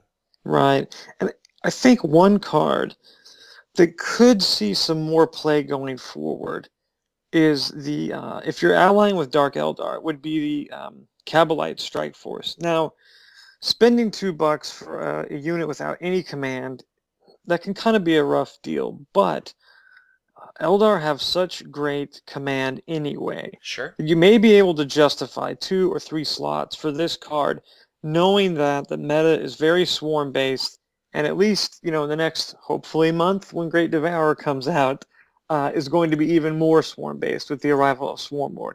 And so it wouldn't surprise me to see some of these Eldorath, Dark Eldar decks fitting in a couple of those just to kind of help them deal with the swarm. Most definitely. And I mean, the Swarm, part of the reason it's such a problem is because a lot of the Eldar strength relies on getting rid of individual problematic units or dealing with one very command icon heavy unit. So the more you distribute the wealth, once you're playing against that all your eggs in one basket style, it quickly becomes much more of a problem. So as with any of these warlords, as with any of these factions, it's definitely going to be fascinating seeing how things evolve over time. I seriously think you and I should consider making maybe a series of these state-of-the-meta type videos so that people can look back at them and just see how things have changed over time. But yeah, no, it would be fun. We can do it again after the next cycle, and then we can look back at this one and laugh at all the stupid things I said. So. Exactly. But who would dream up such a thing? That's a pipe dream. That's right. Next up, Ragnar. He's obviously really strong, really good. Not a lot probably to be said about what cards you need to run. Space Marines, to a point, almost build themselves. There's been discussion in the past about how you can take a Ragnar deck and a Cato deck and switch out the command pod, and it's still just as good. And I think that's, for the most part, that's still true. I do think we've seen a lot more, at least competitively, a lot more Ragnar with Astra Militarum than we did Cato. I think Ragnar doesn't need the ECTs out of Tau to dig for his attachment, because although it's a great attachment in the late game, it's not really needed in the early game. And I think he can benefit from those Catachans and the Rattling Deadeyes. And then, of course, giving Space Marine, who have no 2 Command Hammer units of their own, giving them access to, a total of 6 copies between the Sanctioned Psyker and the Iron Guard recruits. That's a big thing. So, Ragnar, pretty solid. I don't need to tell you to, put Blood Angel veterans and honored librarians in your deck. Sure. So he's just pretty solid. Right. Not a lot to be said. I think Scott said it in your community spotlight interview, that he's the jack of all trades and the master at none, and that's true. He's solid.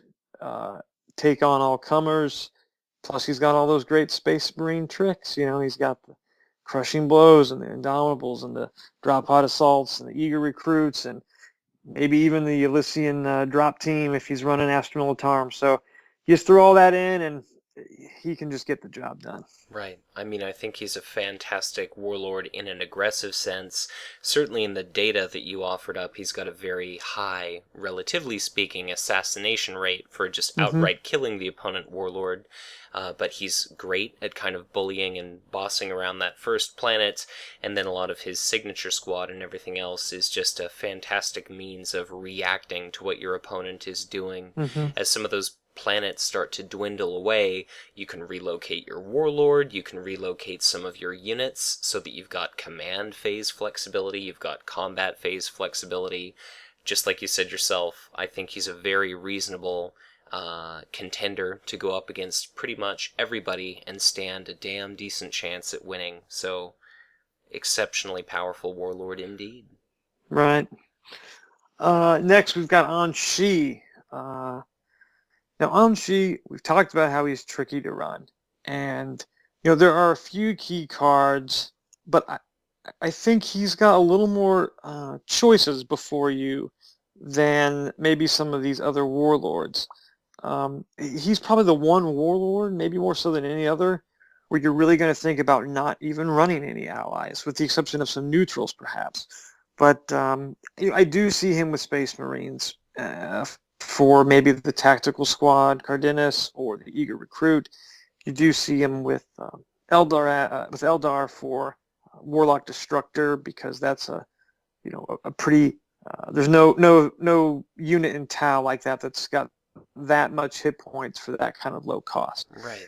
But by and large, you have these choices. Do you want to go the Space Marine or the Eldar route? Do you want to have the Carnivore pack in your deck so that when it dies, you can almost basically pay for that Ennui Prelate to come in? You're probably running the gun lines, right? You probably got the gun drones. Do you want to run the ambush platform to get your ion rifles and your gun drones out for cheaper and in the middle of combat when no one expects it? But do you want to run, on the other hand, the homing beacon and get some money every time an ethereal comes back to HQ? Obviously you're running Orbital City. Obviously you have Kuyon Strike. But with, like I said, with homing beacon and maybe deception or even the odds, there's a lot of choices with him. So I don't think there's like a core Onshi build that is kind of the winner above all these other builds. I think you want to have your recon drones. You probably want to have your Earth Case technicians. You want to have the marksmen. You probably want to have the Borkan recruits. But then from there is a lot of choices. I'm not here to say you're an idiot if you run Carnivore Pack, or you're an idiot if you don't run the Prelate. Sure. Or even maybe the Experimental Devilfish could see some play. Do you want to run the Fire Warrior Grenadiers, or do you want to run the what's that other the potential ranged unit that he has it gains range and hits for 4 there if the ethereal's at the planet. So those two often compete for a deck spot, and so there's a lot of choices there. Even the odds, or for the Talva. I think he's a very not like, okay, this is the solid end-all be-all Onshi build. I think you got a lot of ways to go with him, and there's just different ways to build him, and you want to try to build him as best you can to to hope that you get the cards you need to get the tricks out that you need to win the game. Definitely. But he's an interesting, very interesting warlord, and again, I don't think there's a solid build. I think obviously Orbital City and Kuyon Strike, but with the exception of the command units and those cards that are the keys for his combos. There's not a lot of auto includes, or you have to have this in your build. I think you got a lot of room with him to run him how you want. Sure, and by no means do you, or especially myself, claim to be experts. That's why I kind of pull the community to try and get some representative, at least self-proclaimed expert on all the different warlords for the community spotlight videos, just so that for each of these warlords, instead of a few minutes, we can sit there and spend an hour talking about just all the different possibilities. And Onshi is definitely one where there are a host of different options available. I did an interview with Ryan Duckworth, and he talks about how he was initially quite smitten with Eldar allies, up until eventually he made the change to Space Marines, and relies on effects like land raiders and things like that to protect him from enemy events, and he barely uses any allies at all at this point, so especially for a finicky warlord like Onshi, where there's a lot of skill involved, a lot of different factors to take into account, it just seems like there's an awful lot that can go wrong, and there's an awful lot of experimentation to be done. So I think definitely one of his biggest weaknesses is, like we mentioned before, after he attacks, he returns to the HQ. After his signature army attacks, they return to the HQ, so his staying power is somewhat lacking. And Right, yeah, you gotta hope for those 6 cards, Kuyan Strikes and the Orbital Cities. You gotta hope for those, or it's gonna be a long or short bloody game for you. Sure. And if your opponent starves you of resources, if they starve you of cards, if you don't draw those pieces, or you can't afford them, plus, the army pieces that you need, it can all go sideways pretty quickly. Mm-hmm. Next up, we've got Kato, and Kato, very much like Ragnar, in that the deck almost builds itself. There's just these core cards you're going to have. You're going to have Blood Angel Veteran, Honored Librarian, Drop Pod Assault, Indomitable, probably Eager Recruit. The one thing I think Kato can benefit from, many times his command game isn't as strong as others, and this is for a few reasons. One, he's getting money every time someone dies, so he doesn't have to worry about generating resources through traditional command wins like some of these other warlords rely on. Right. And two, I do find that I personally like Kato with Tau better than Astra Militarum, and I think he's more likely in general to run Tau than Ragnar for a couple reasons. One, the ECT being able to dig for the Talasaran Tempest Blade is huge, because if you can get that card on Kato early, it can be a big game changer. Sure. And number two, it is, if you're going to ally with Tau, you've got that mobile 2 command hammer unit in the Trailblazer, which can evade being sniped off. You can maybe even play tense negotiations, which I've seen done. You can throw a Honor Librarian down on Planet 1 by himself. And in most games, the first planet, people do want to win it. But in a lot of these games, your first turn is about setting up your command and setting up for future turns. And so your opponent, if you get that Honor Librarian out early on the first planet, they're going to be like, I'm not even going to go there to fight that. Because even if I throw down my whatever unit, I can't get through Kato and the Librarian on the first turn. And so they might commit the resources elsewhere for command, let you have that first planet. And if it looks like it, you can just bluff your way right out of it and send Kato somewhere else.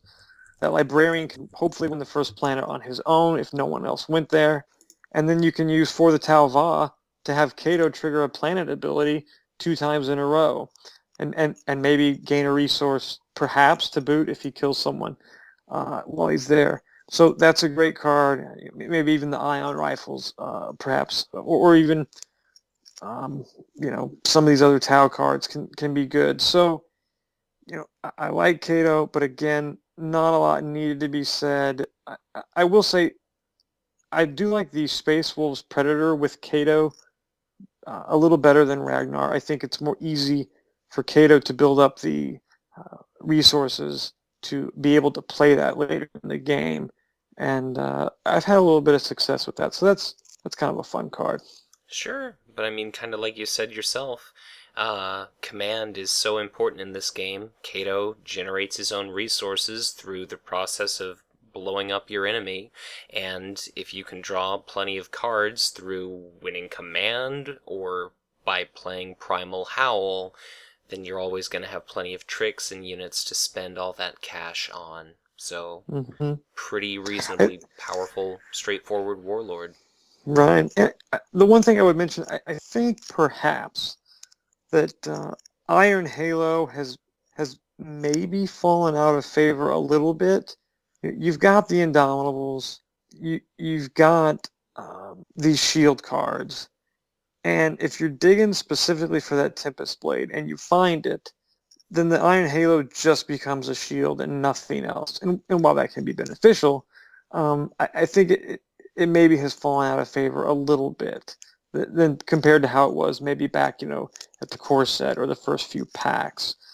And the other thing with Kato too that he might be running is Primal Howl. I would never argue against someone running Primal Howl with Ragnar. It's a very great card to run. But because Kato cares less about that command, like I spoke of earlier, or can afford to maybe care a little less about it, which would maybe be why he's running Tau over Astra Militarum. It's good to have Primal Howl because it's a great effect. He's going to be at the battle to win some money, and while when he shows up, he can get 3 cards, so that can also offset your command, and B, it's a 2 shield card, so another very good solid option. Right. Next up, we have old Zogwart, and he's one that I don't have as much experience with. As I said, looking at these numbers, I'm thinking, man, I need to go back and play some old Zogwart. I think he more allies with the Astra Militarum. It does seem like at this point in the game, those two factions ally with each other better than their counterparts. You don't see as much chaos with orcs and as much space marines with Astra Militarum. You might want to have Snotling attack, but it could be overkill, and they're all going to die anyway. So, you may want an orc cannon to ensure that you get damage on your signature unit, the run herders, and have them spawn a token. There might even be a spot for the big shoot-at battle wagon. And if you have the big shoot-at battle wagon, then why not run fall back and teleport a pad? Obviously, auto-include, I would think, would be custom field generator. A great way, again, to beef up perhaps your enraged orc or your killicans, or again, throw that damage onto the runt herders and get a token. The other card that I don't need to mention is an auto-include because it is his event, Launch the Snots. One thing I didn't realize about this card is it's a reaction after an orc unit you control is declared as an attacker. So there's no action window for your opponent to counter you playing Launch the Snots. Right. If they're not playing, I pass, you pass, here we go, I declare my runt herder as an attacker for 1, then you play Launch the Snots, and you have 6 Snotling tokens in play, then now they're hitting for 7, and there's no, oh wait, let me Archon's Terror, Inquisitorial Fortress him. No, there's nothing. So I think that's a nice little piece that I didn't quite realize the wording on. So Zogwart, again, one of the surprises here, looking at the database, realizing that he's tied with Onshi for 4th in this kind of cumulative total score. He's got a 55% tournament win percentage, 51% adjusted win percentage, his 83% win rate against Ragnar, 12% assassination rate, which, kind of in the middle of the pack, but a little higher than you might assume for this guy that's just throwing snotlings and bodies all around. So I think Zogwart could be a bit of a hidden gem and a nice way to kind of get some guys behind him and beef up the orc statistics and the orc lovers to be happy with him. Well, I definitely think Hidden Gem is a fantastic way of putting it, just because out of all the 14 Warlords, I definitely struggled the most when it came to find someone willing to represent old Zogwart.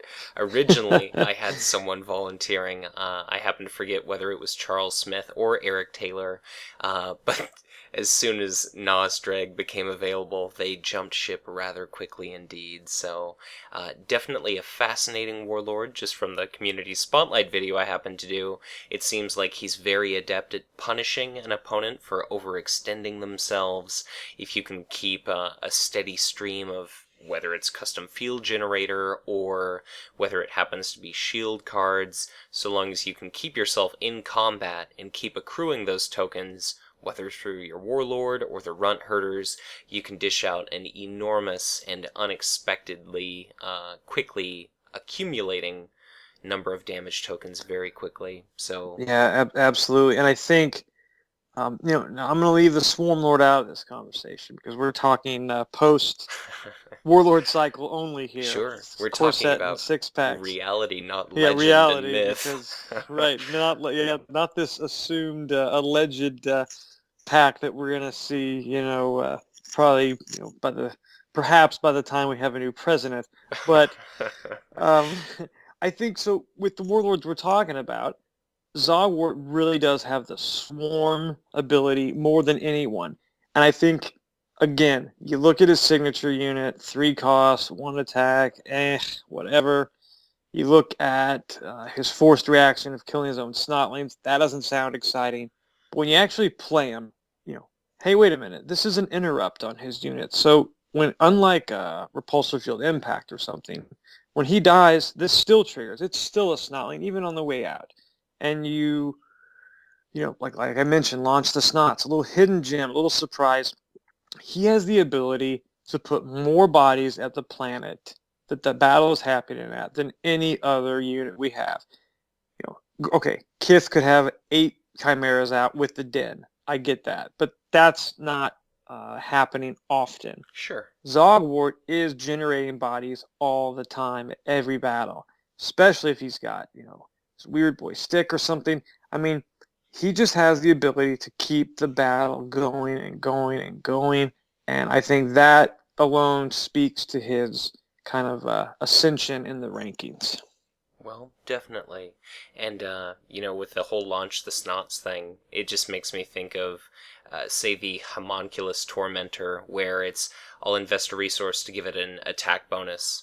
Your opponent passes, you do it again, and then your opponent plays their Archon's Terror or something like that. Exactly. And that's just not the case there, so definitely I'm encouraged by the potential there.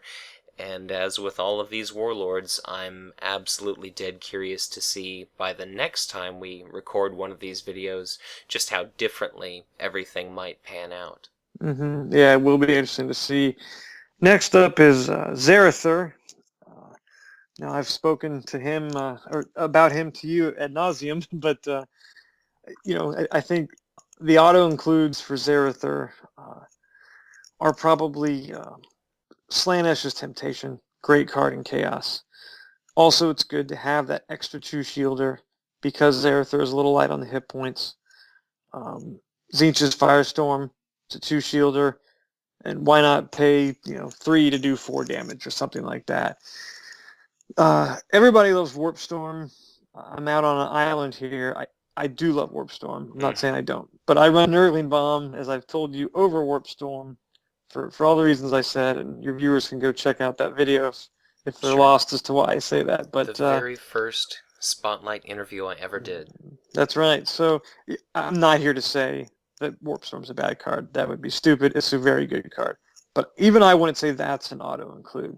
So I think there's very little, again, there. He's got a lot of deck building options, too. I think Gleeful Plague Beast is an auto-include. But, there's a very good case to go with Dark Eldar, simply for Archon's Terror, also for the Incubus Warrior to help with command.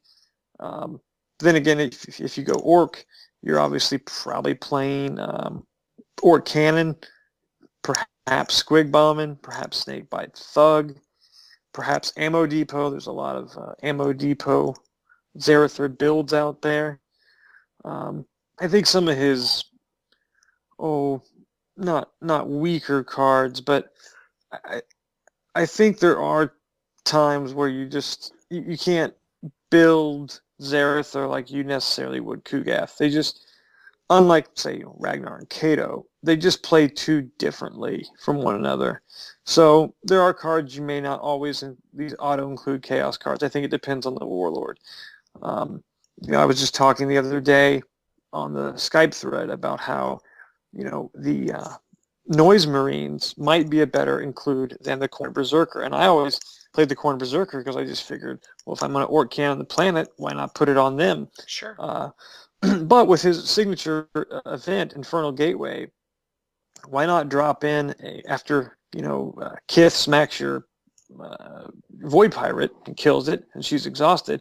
Why not drop in a guy that can smack for 4 with the Noise Marine? So that's kind of a cool deck building option. And then obviously Promise to Glory and Splintered Path Acolyte. That's a no-brainer if you're running, even if you're just running the Plague Beasts like I do. Promise to Glory can get out your cheap unit, your 2-cost demons for free. It can help you drop the price on that. And even if you don't need to use Splintered Path Acolyte for its intended effect, why not have an extra 1-cost unit just for command or something in your deck? So Sure. I mean, it seems like a lot of Zarathar's strength is trying to get just the absolute utmost out of his ability possible, so really any kind of effect that allows you to get extra damage onto the table before you're forced to retreat with him or you put him in harm's way. You mentioned your Gleeful Plague Beast that does that area effect explosion, which against the enemy, not Zarathar, is amplified. And then I hear, a lot of people sing the praises of those rotten Plague Bearers just because even before enemies get an opportunity to shoot at you with ranged units, you can potentially nuke off some of their most problematic targets. So it just seems like Zarathar has an enormous wealth of options available to him. Exactly. Next up, we've got Torquemada Cotes. He, we've talked, very tricky warlord to pilot. He's relying on some pieces coming together. Auto includes for him would be Catachan Outpost, Sanctioned Psyker, probably the Iron Guard recruits. You want to have a good command with him so that you can get all these cards you need to make your pieces come together. Also, Staging Ground is probably an auto include with Torquemada. And I think because of the reliance on Staging Ground, that is pretty much going to pair him with Orcs because they've got more units that cost 2 or less that are better allies than what Space Marines have. You've got the Evil Sons Warbiker and the Snakebite Thug. Both of those can be brought in with Staging Ground. And Space Marines, they have no what I would call high reward for a slight drawback unit like Warlock Destructor, Snakebite Thug, Heretic Inventor, some of these. So they have no equal or equivalent to the Snakebite Thug, and then their Warlord groupie is 3 costs, so Staging Ground won't work with that. So even Snotling Attack is a great card for TC Hammer because for $2 you can get 4 units out. It adds to that swarm mechanic, and it's an easy body to use for suppressive fire or to sack to power up Torquemada. And on the subject of suppressive fire, to go back to our auto includes, suppressive fire is an auto include, and preemptive barrage is a must-have as well. Sure. I mean, it's an absolutely fantastic contender for knocking out the most problematic enemy, and Torquemada, more so than so many other Warlord, really, really relies on those numbers, just because in order to fuel his attack, each and every time you've got to sacrifice one of your units. And he certainly hits very hard relative to the other Warlords, but it definitely comes in at a bit of a cost. So he can be a little bit tricky to play, but definitely if you're interested in a swarmy, large number of unit type playstyle, before the Tyranids make their debut, I'm so tempted Next to say year. TC Hammer, but I adamantly refuse. Torquemada is an absolutely fantastic option, and he can seriously dish out some enormous firepower during ranged when you're talking about preemptive barrage. Yeah, preemptive barrage with one or two of his signature units and with a couple Catachan outposts and maybe even with the 2 arms. You're talking about 20-25 damage before they even get a chance to hit back. So really good assassin. Sure. Absolutely stellar. Next we have Baharroth, and now he's one of the guys I've really been playing a lot during this lull of new cards, and I really like him. He's really fun. You know, he's obviously not as good against. He's not as good as Eldorath. Eldorath is beating Baharroth in 91% of their matchups, but he's got the potential to have the best command of any warlord. And if you can give up the first two, maybe even 3 planets, and just build that economy, get that hand size up, he's got the ability to just turn the game on the 3rd or 4th turn to the point where the other guy's not coming back. You've just choked him out. And so many cool combos and tricks to do with him, with Death from Above. Um, people include the Vile Raider if they're going Dark Eldar. I've been playing him with a lot of Tau. I include the Vasha Trailblazer, Death from Above. Some people even include the Soaring Falcon. Not a big damage outputter, but a couple command hammers that you can get in for $1 with Death from Above. And I've been playing with Fire Warrior Elite, and that's really been getting me some mileage because his command units. Some people have kind of dogged on him and called him garbage, and I think they'd be better if they were like a 1/2 that had +2 attack, so they weren't completely useless if they weren't at the planet with Baharroth. But I still think they're a pretty good unit, especially with Death from Above. You get them in for $1. You have their way out there, but if you do that on the first turn, they can move to where you need them to be by the time you need them there.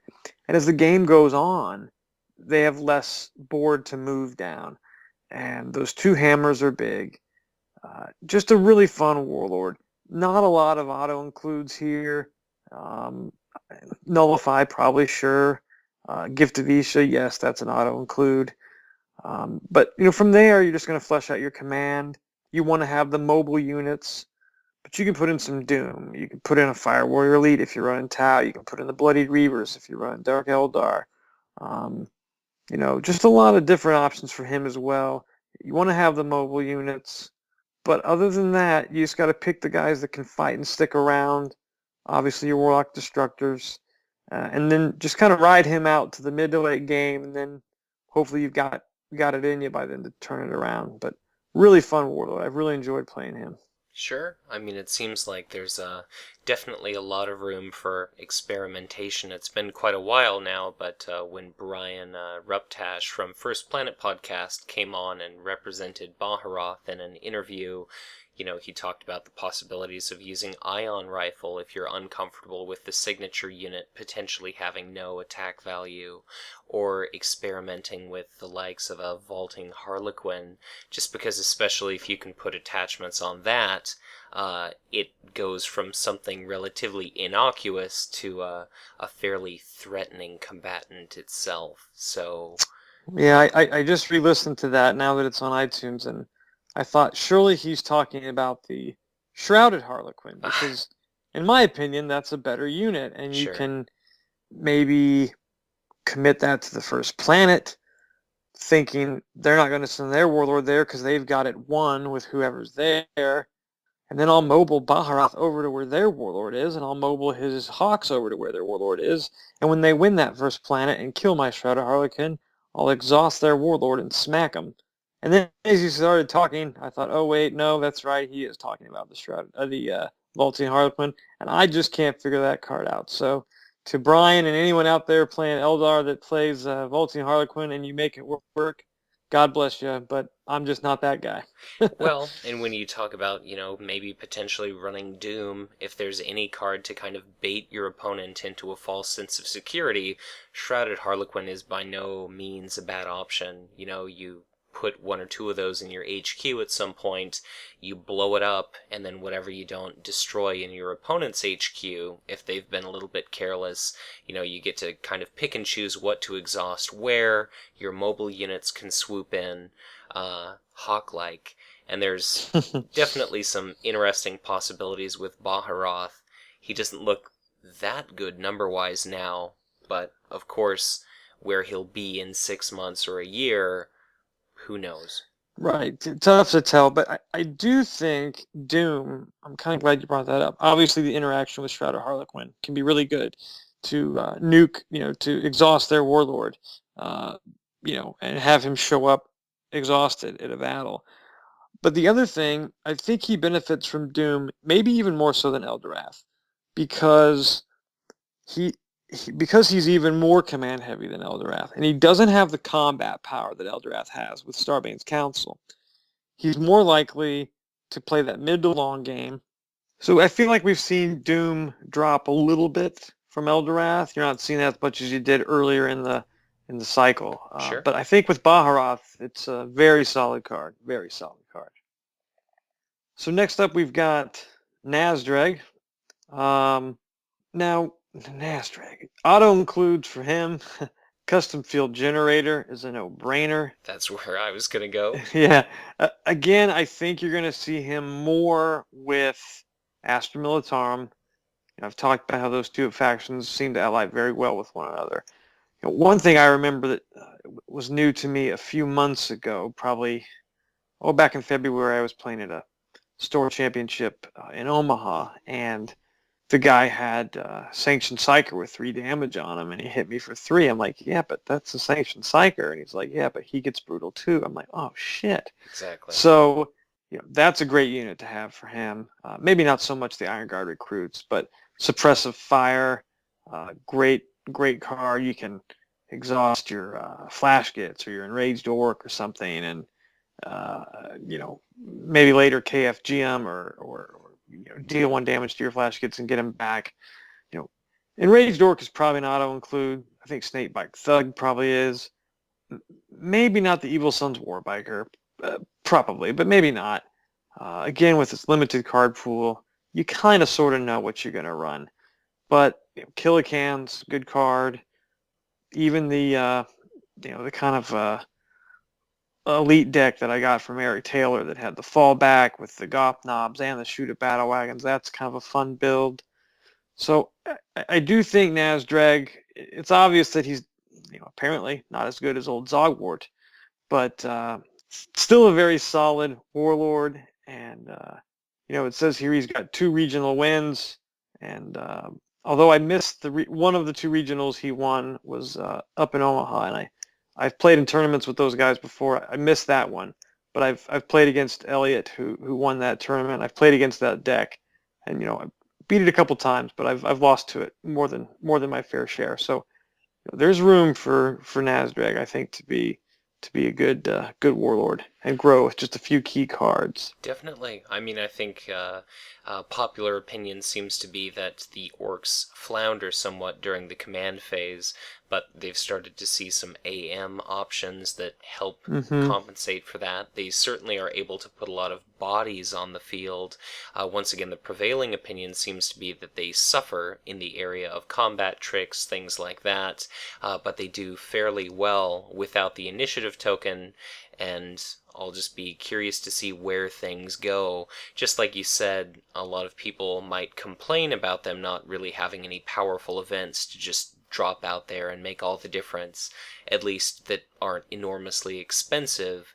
But statistically, it seems like they're doing pretty well, and as I've seen time and time again, it seems like even just a single additional card can make a big bit of difference in regard to really boosting up the respective power level of some of these factions and some of these warlords. Oh, yeah, absolutely.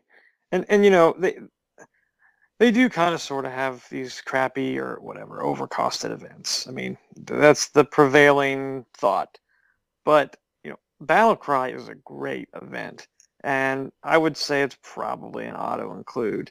I've seen Daka Daka, I've seen even with going with Chaos, the Cacophonic Choir, so some of these other events do work, but Battle Cry is really good. But I think Charles mentioned this on your Nazdreg interview.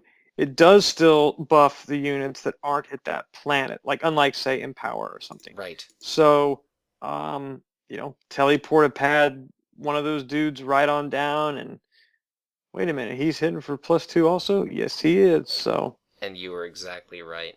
Extraordinarily nasty trick. Yeah, very much so.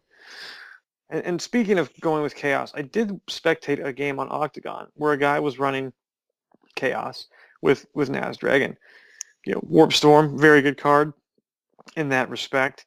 But he had the Umbral Preacher, which is a card I don't think I've ever played in a Chaos deck, and I kind of dismissed it. But I'm thinking, wait a minute. Yes, it's 3 cost, but it's got the 2 command hammers, which Nazdreg can benefit from. The army units at that planet cannot retreat, so you might have these buffed up, beefed up, brutal orcs. They're thinking, okay, I've done some damage. I'll just let him win this planet and retreat, and I'll deal with those enraged orcs later when they're exhausted the next battle. But you're thinking, uh-oh, I can't retreat from this battle.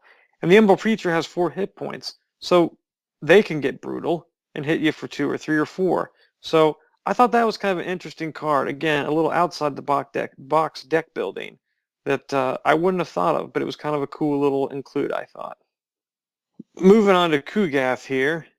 He's the other guy I've been playing a lot of. I've been playing that Dirty Baker's Dozen deck. I've even tried out a new Turbulent Rift deck with him that runs 9 elites, which is a little crazy, but I've gone 4-1 with it, so it's gone all right in the first little 5 games. And the thing with Kugath is this: he does suffer from kind of what Whiteblade mentioned to me is this little brother syndrome, where and I hadn't phrased it that way, but I'd thought of it that way. Look, okay, Zarathar's better. The Rod Plague Bearers are better. The Gleeful Plague Beast is better. All these cards are better with Zarathar. Right. But Warlord to Warlord, he is a better Warlord in battle, I think, than probably any other Warlord. If you're going heads up at let's say that maybe you and your opponent both kind of tried to bluff the other one out of no one trying to capture that one icon first planet that didn't seem too important, and you both commit your Warlord there. Or maybe you feel like you've got the first planet in the bag, and maybe he feels the same, maybe he's given up on it. So you both go out somewhere else on the board to try to win command, and you show up at the same planet. Pound for pound then, he's going to win damn near all the time. With the moving damage, that can't be shielded, it can't be canceled, it can't be indomitable. I think pound for pound, he is the best heads-up Warlord in a battle, and especially if you got the banner on him. I mean, I don't do it all the time, but a lot of times I mulligan to try to get that banner. Sometimes it bites me in the ass, but he's just so good with that removing and moving of damage. Now look, his signature unit, it's a little weak because it hurts your own guys. It hurts themselves when they move to the planet from HQ, especially if your opponent has the initiative. Then they choose the reaction in which the forced reaction occurs. They choose the chain in which the forced reaction recurs. So if you're showing up with some Kugath Nurglings from HQ and they have initiative, they choose how it triggers. And they can ping all your guys and then ping those 2 Nurglings each from themselves before they hit any of their own dudes. And you're thinking, dude, I just took a bunch of hits from my own guys and they did nothing to his. And that can stink. But I think Eric said it on the interview with you, and I totally agree with this. You save those guys until it's mid to late game, and you put 2 or 3 of them down on one planet, and you make them really regret trying to even come there.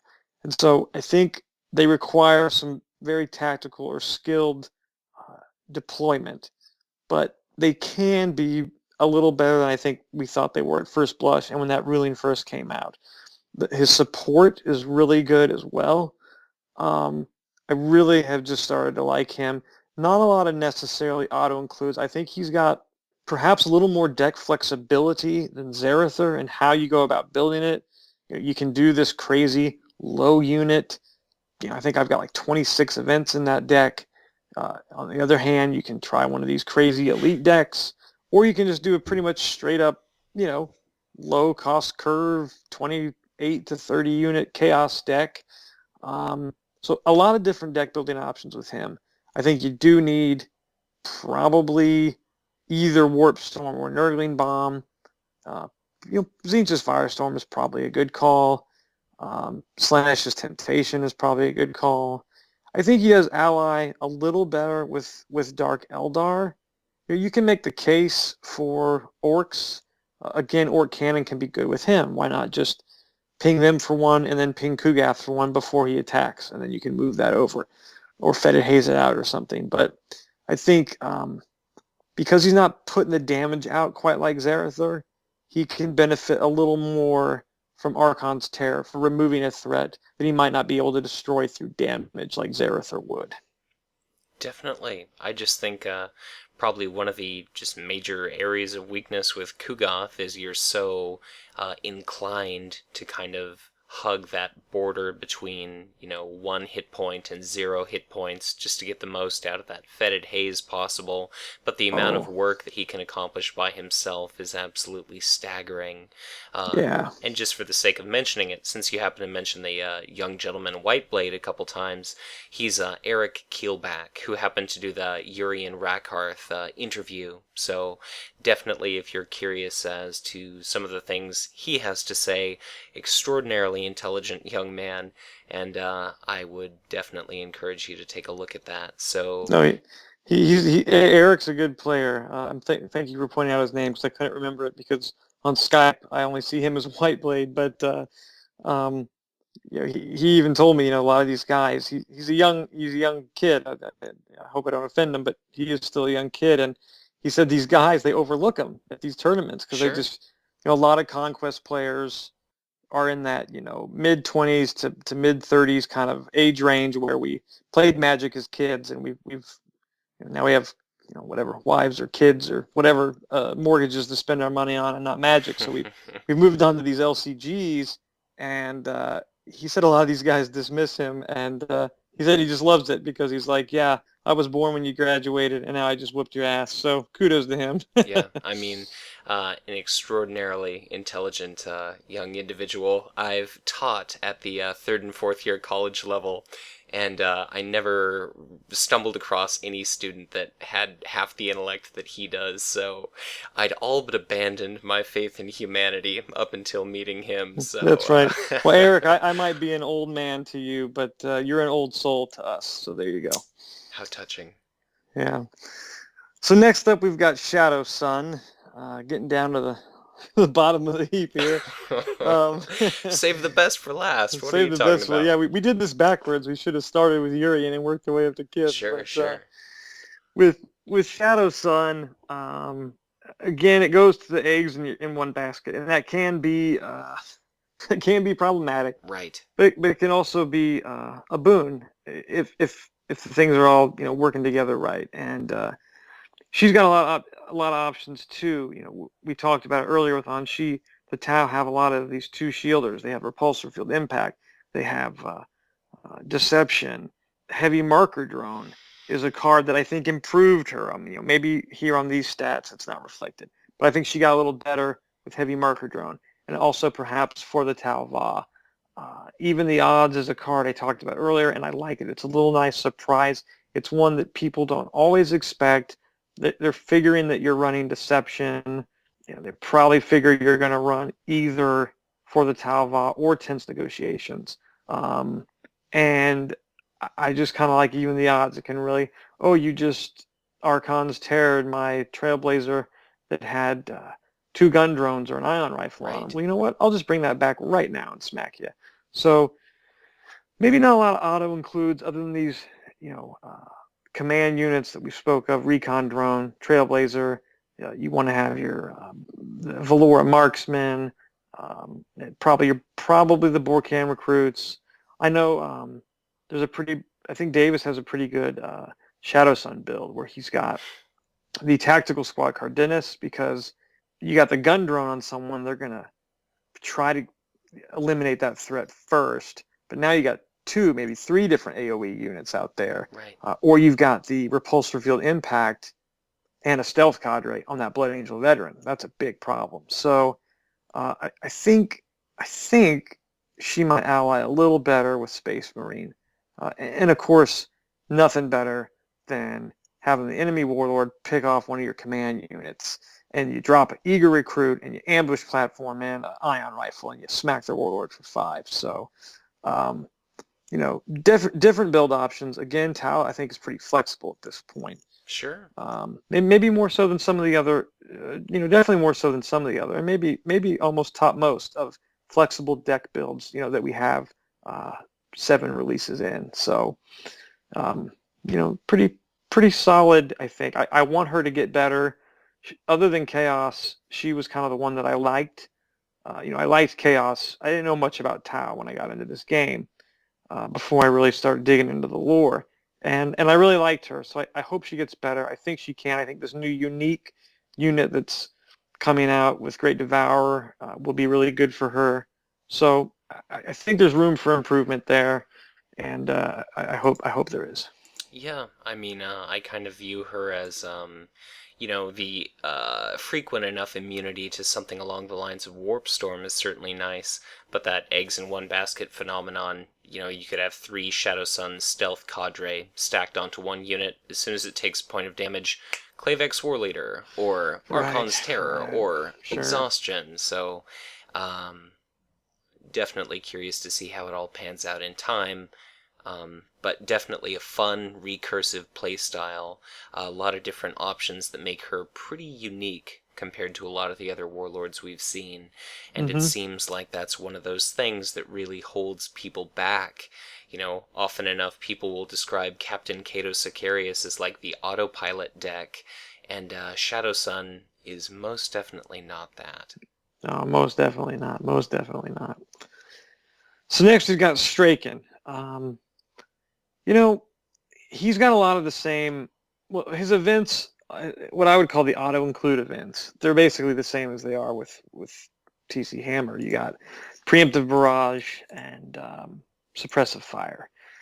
Maybe even throw in 2 arms. It's another good 2 shielder, or the Emperor's Warrant, something like that. You might not put him at a battle if he's low on health or something because of his 6 hit points, and maybe you can get some mileage out of that Emperor's Warrant. For ally factions overall, 1 cycle in, I think it's leaning towards Orc. If you go the staging ground route, we've already talked about how it works better for that. And yes, Space Marines, if you want some AoE, yes, you want to go with Space Marines because Orc don't really have any. Yes, there's the Mordian Hellhound, but no one's playing Mordian Hellhound right now. So if you want AoE, you probably need to go Space Marines. But I think Orc is the better option because all those common Orc cards are either, I think they're all warriors basically, and they all get buffed by him. So, the Goth Boys, great card for a cheap price. Snakebite Thug, Evil Sun's Warbiker.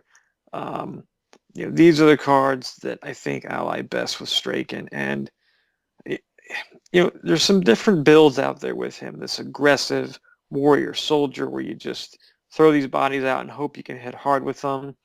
You've got this kind of what has been dubbed the Iron Wall build, where you have the Steel Legion Chimera and a Blood Angel veteran and the Rock Creek Bunker and maybe even Bodyguard on your Blood Angel veteran. Now, it takes a while for all 4 of those things to come together. But even with 2 or 3 of them, he can take a little bit of a punch, and his units can take some damage, and you can kind of shave that off or cancel that out. So, good card to have also would maybe be the Cadian Mortar Squad. They're a little pricey at 3, but with him at least they're a 2 attack ranged unit. And if you can sack your own guy with Glorious Intervention, or maybe even before the range skirmish ends, use Captain Marcus to sacrifice a guy. You can ready these dudes and hit again. So, again, here we are at the bottom, and I'm saying I hope there's room for improvement, and I think there will be. So, here's hoping to Straken getting a little better. Sure. I mean, I think one of the major weaknesses with him is it's probably difficult to attain some sort of balance between wanting to use your warlord to snipe off enemy command units, and at the same time, he very much has to be present at a planet in order for you to benefit from his ability. Hmm. The strength of the AM faction, or at least the theme of the AM faction, seems to be a large number of relatively weak units, and when, you attack for a relatively small amount, and then your opponent attacks your warlord, and you attack again, and they attack your warlord again, the amount of time Straken might be able to spend actually sitting there could be pretty limited. So if you're not able to really get a lot of those different combat tricks working for you, which granted the Militarum have a large number of, it can definitely be a bit of an uphill battle. And yeah, so definitely a little bit of room for improvement, but certainly just even as we're discussing some of our least well-performing warlords in a global overall sense, it's not as if they're completely hopeless. And No, just no, like not you at all. said, whether you're winning 4 out of every 10 games or 6 out of every 10 games, this is the very beginning for Conquest.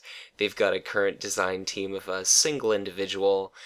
Keep in mind that even though things have evolved considerably since the Magic the Gathering days, once upon a time they printed, a card like Black Lotus, which is about the most broken thing fathomable. So I'd imagine it's all uphill from here, or sorry, all going to improve from here, That's right. and I think we've started off in a pretty decent place. Yeah, and if you want a mint condition Black Lotus, you can buy one on eBay for 100 grand. That's right. That's right. The Yeah. beta, like, best condition in the world. My brother actually purchased one at one point for something like $1,000, and then decided to sell it to somebody else for probably half of that. So I guess I got the brains of the family. Well, at least you didn't spend 100 grand because for that you can like cancel out hunger in a third world country or something. That's true. So That's true. So yeah, golden cardboard, worth more than its weight in gold, I'm sure. yes, yeah. So last up, we got old Urian here at the bottom, and I have played a little bit with him during this kind of lull, and you know, we've kind of talked about him ad nauseum, how he's kind of viewed to be at the bottom of the group, and Funny how that works when you are at the bottom of the group. that's right. Well, he is, and look, we've talked about it, and you and I have talked about it before, Oh, Mitch, sure. when we were on First Planet. We talked about him, and there is he can only get better, right? I mean, there's no way he can get worse. Um, he just needs some better torture events. I think, you know, power from pain can be very good, but if we've already talked, this is a weenie meta, it's a swarm meta. Chances are they've got someone out there that they probably can sacrifice that they don't really care about. Right. This new upcoming card, he's got Dark Possession, the new torture event in Great Devour. It's complete garbage. That was like at first read, I was like, okay, wait a minute, this sounds good because you can take an event out of the opponent's trash pile and play it. But then when you really read the card, it's like Yeah, follow all their restrictions you're and paying to play your event, and now you have to pay to play the card out of their trash pile. And then you start thinking about all the restrictions, like right. um, user K Warren. He started a great post on the Card Game DB where he did every event in the game and was like, can he use it? Nope. Or he could use it, but is he really going to? And it's kind of an exhaustive article, but it's really good. And it's like if you think about playing Dark Possession, read that article, and then you can realize that you should never include that card. So that was a little bit of a bummer to see, like, oh, the new torture event. Oh, wait, it's worse than anything we've got. But look, maybe somebody out there will make it work somehow, right? We've talked about how you can bring these cards out of nowhere someday and make use of them. So I hope Urian can get better. I think if they can improve, it's going to be a careful balance for Brad and the design team because you don't want to make units or cards that will lend themselves to him milling or choking. They're going to be even crazy overpowered in a Kith deck. So it's going to be a delicate balance, but I think if they can somehow get him a few more cards to help with that mill or that choke, or maybe even like more cards to discard, um, cards from your opponent's hands, something like that. I think that can improve him. Sure, but I mean, it's definitely going to be a bit of a balancing act. Like, how do you introduce new cards to Kugath that Zarthu doesn't just slot in and, perform all the better with? How do we prevent Kith from becoming all the more of a, tier 0.5, like ascended beyond human comprehension level of Warlord? So hopefully Right. it's just going to be a matter of time. I've voiced this not necessarily concern, but preference before. Hopefully, once we start seeing these third warlords in the planetfall cycle and beyond, a part of me would just be crushed if Urian was replaced by our upcoming Dark Eldar Archon warlord. So I'd like everything to be approximately equal, and hopefully he'll get at least, one or two reinforcements that, though it might not seem like much, could definitely make all the difference, given his Ichor Gauntlet, given his, powerful signature army unit, whatever it happens to be. Certainly I'm not being paid to design this game. Offers on the table, FFG, but, it all remains to be seen. Right. And kind of to close out this, Warlord, build and auto include or whatever breakdown. Speaking of the planetfall, the one thing I do worry about with this bottom tier of Warlords, Shadow Sun, Straken, and Urian, and we don't know much about the new Tau Warlord. But if I had to guess, right, people are going to be excited because it's a brand new Warlord, and Sure. it's a year, probably a year newer than Shadow Sun, and people like Onshi, so they kind of like Tau because of his success, and I just worry that like this new Tau Warlord will mean even less play for Shadow Sun, and Broderick Roar has been receiving a lot of kind of spoiled praise where people think he could be, the Astra Militarum Warlord, or at least, maybe even if he's behind Codiez, maybe not by much or something like that. So Sure. I think that could be bad for Straken. And then again, like you just mentioned, ooh, look, this new Archon-based Dark Eldar Warlord, and that could be bad for Urian. So I hope that these three don't just even keep falling further down the heap, but I'm worried that in the first few packs of Planetfall they probably will. So well, I mean, it's definitely a bit worrying. People have taken to calling Broderick War Straken 2.0. It's like the updated version where it does everything he used to do except better in many senses. Oh, so he's like Zarthu. Exactly. And then other people are talking about, I believe it was Paul Steiner who mentioned this in our Gorzod interview.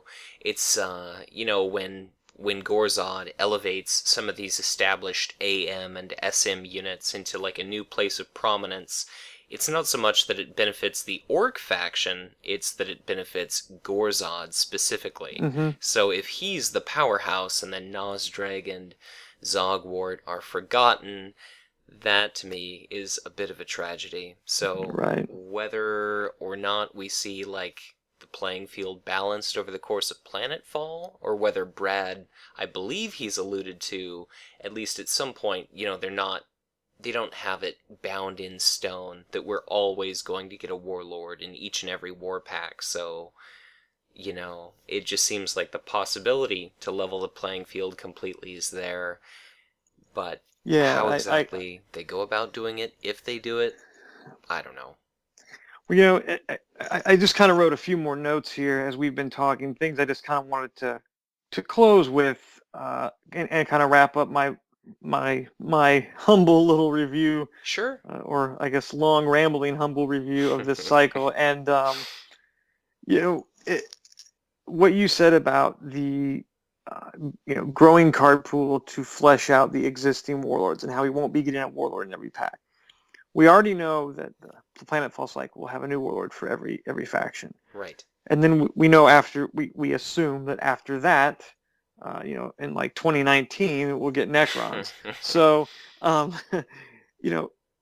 I really hope that the cycle after Planetfall, I hope there's like no new warlords, or maybe like one new warlord for the Necrons, somewhere down the line, and then that's it. Because, it's like there's already a lot of options, right? You have now 14 upcoming. We're gonna have 16 warlord options.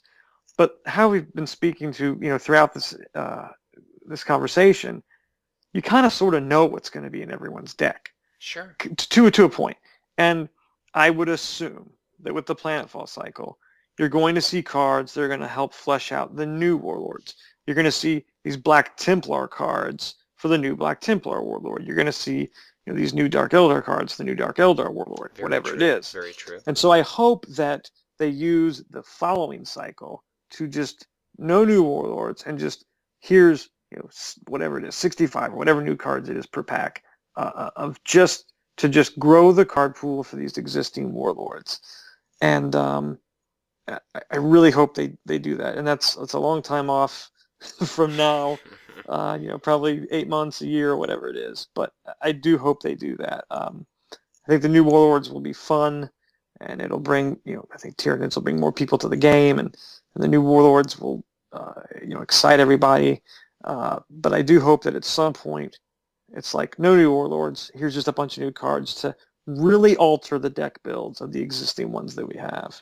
Well, I certainly agree. I mean, for some reason, the number 4 for Warlords per faction sticks out in my mind. I guess I'm thinking of like Nurgle, Tzeentch, Slaanesh, and Khorne. Right. Just being a convenient quartet.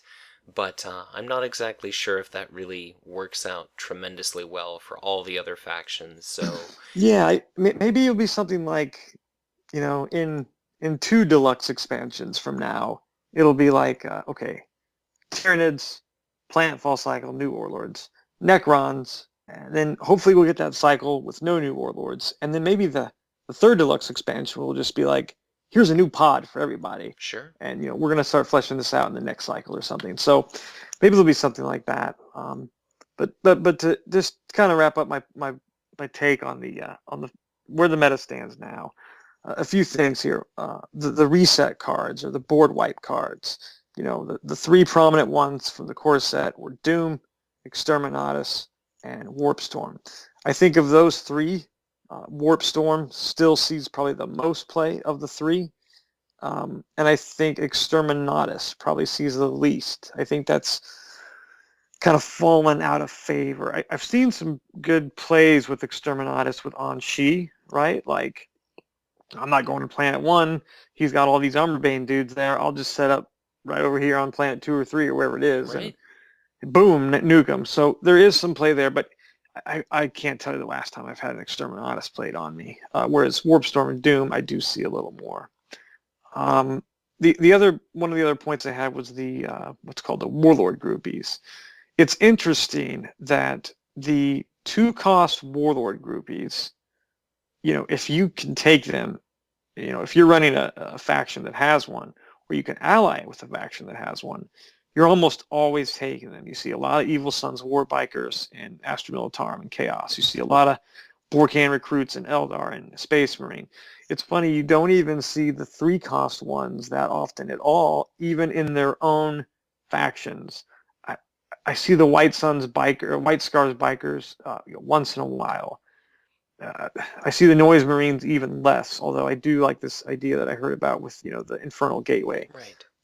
I never see I don't even know the Eldar one off the top of my head. Eldritch Corsair or something like that. I feel bad for not knowing, but that sounds right. Well, you don't have to know because you never see it. So that again speaks to this swarm meta where the cost between 2 and 3 is like the distinguishing point. I'm going to play these 1 and 2 cost units.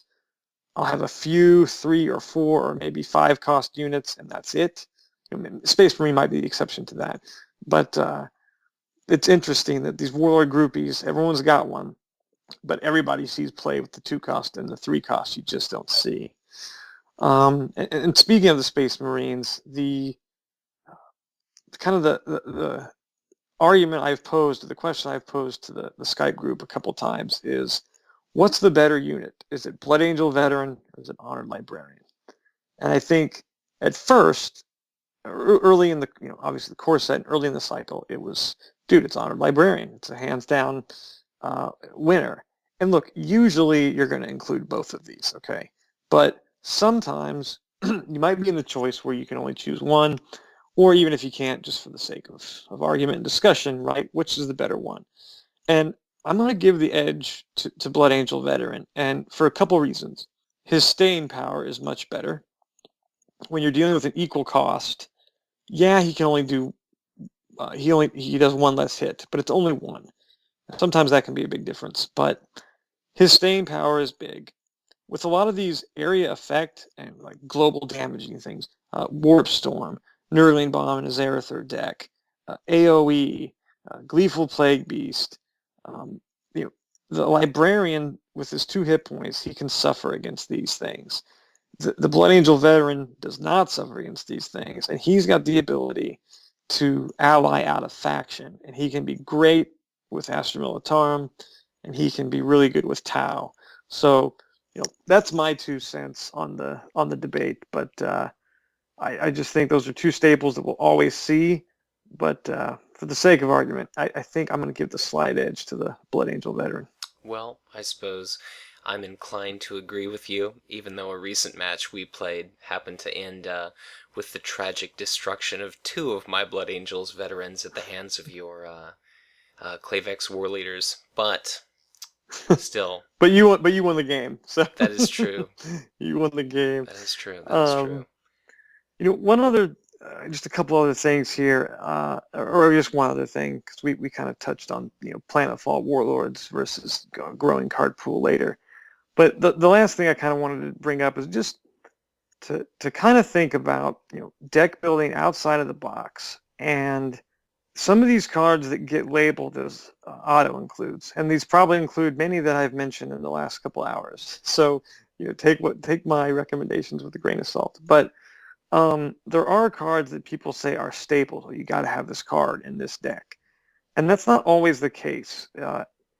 It limits your deck building options when you included.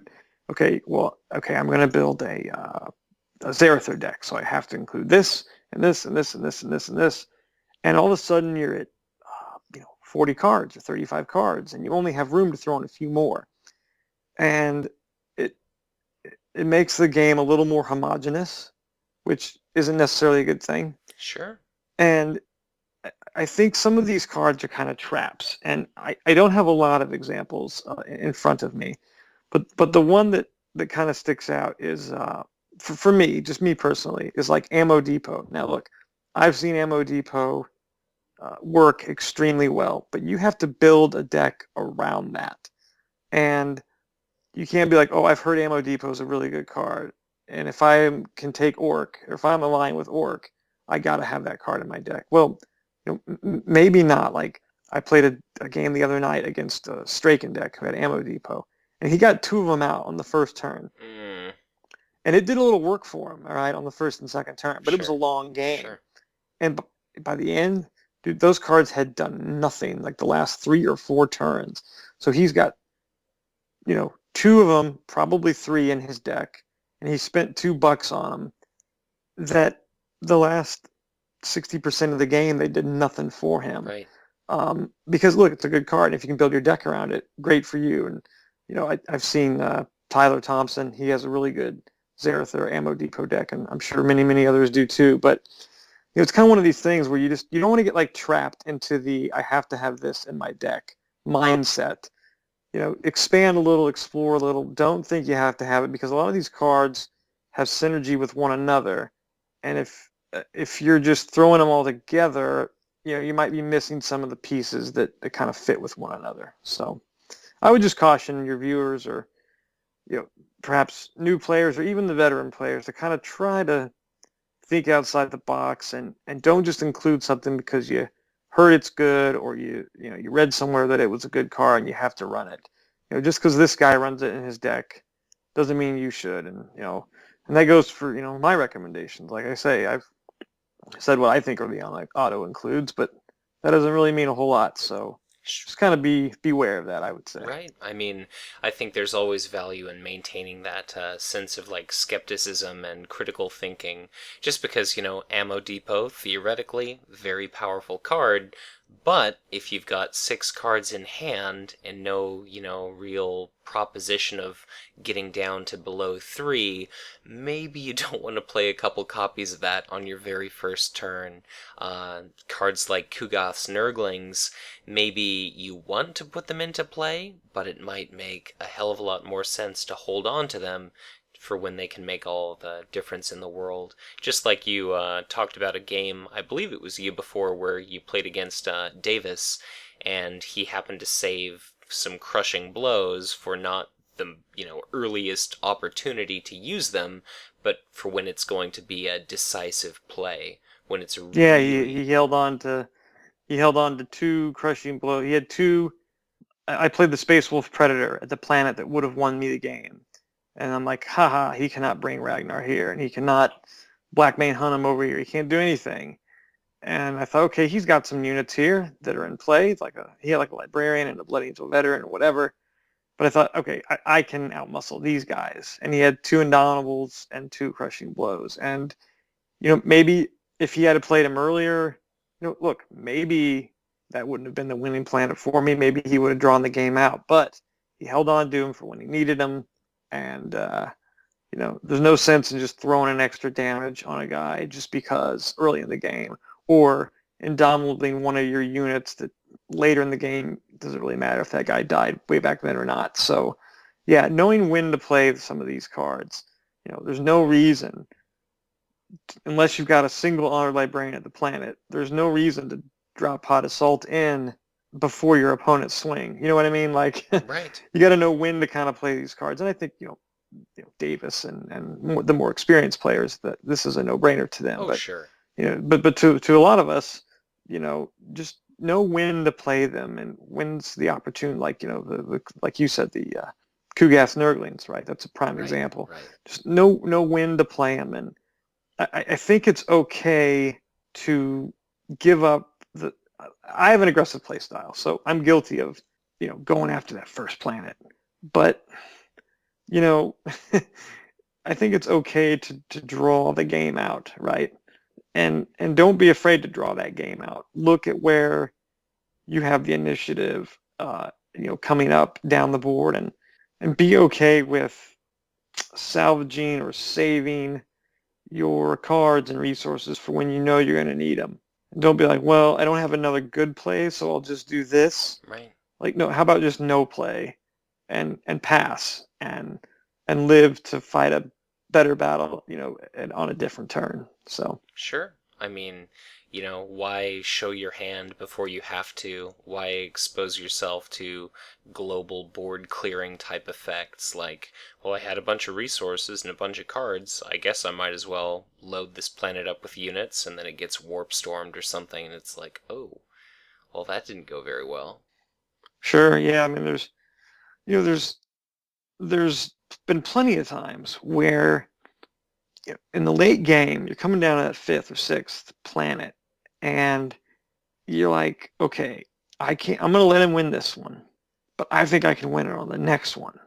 There's no need to deploy all your units at that second planet for the battle on the next turn, that first turn. Just hold on to them. Like, you don't want them to throw down an Exterminatus or a Warp Storm or whatever, or be like, hey, since I got the first planet in the bag, I might as well send my Warlord and these 2 dudes that are trailing with him to the second planet and take out his guys now, so he's less set up for the next turn. Just swallow your pride, bite your tongue, whatever the cliche is, and hold on to all that stuff. Just pass, Sure. and go somewhere. Try to win a command and get the hell out of there. Let him take that turn, all over the board, and then then start dealing out your stuff when it's time to go. Right. So I mean, on that same note, it's just knowledge is so powerful in this game. Know what to expect. If you have an opportunity, let's say it's that same situation, but instead you're playing up against the Dark Eldar, if it's of the utmost importance that you win that planet next turn, maybe you might want to play out some of your units before a Siren Zithlex hits the table or something like that. So right, the exactly. more knowledge you've got, the better off you're gonna do. Even in starting this channel as late as I did, some people ask, like, why bother going back and reviewing, like, the core set and all these old war packs? And it's like, well, if you really, rack your brain for every conceivable use for some of these less respected or less often played cards, it's just funny. I mention time and time again how seldom I actually play the game because I just opt to play videos. So I have all this, expert level knowledge from these interviews I do. I just absorb it via osmosis. And then I'll actually play the game, and I'm missing all these, like, intermediate steps between novice and expert. So it's just amazing how there's so much more than it first seems, clear. This is such a rich and engaging and just fascinatingly strategic game. I never can run out of good things to say about it, so it's just fascinating. I think the game is in a great place at where it is now, and it stands only to get better from here. So it's not perfect by any means, but considering budgetary constraints, staff constraints, I can't give Brad enough kudos for just doing an absolutely stellar job. And he certainly made a game I don't mind pouring, hour after hour into just creating, gratis content for, just because I think it's absolutely fantastic. So yeah, it's a great game, and if the guys are watching this, they're probably already playing, but play more games and get more into Conquest, people, because it is a great game, and it's probably one of the best card games out there. So. Right. Now that we're approaching the third hour is when we tell people the game is worth playing. Oh yeah. Pro tip: the game's worth playing. Sounds good. I'll just edit this part to the front of the video, and it'll be Yeah, perfect. there you go. But There you go. any final thoughts, Sam, before we finally wind this monster down?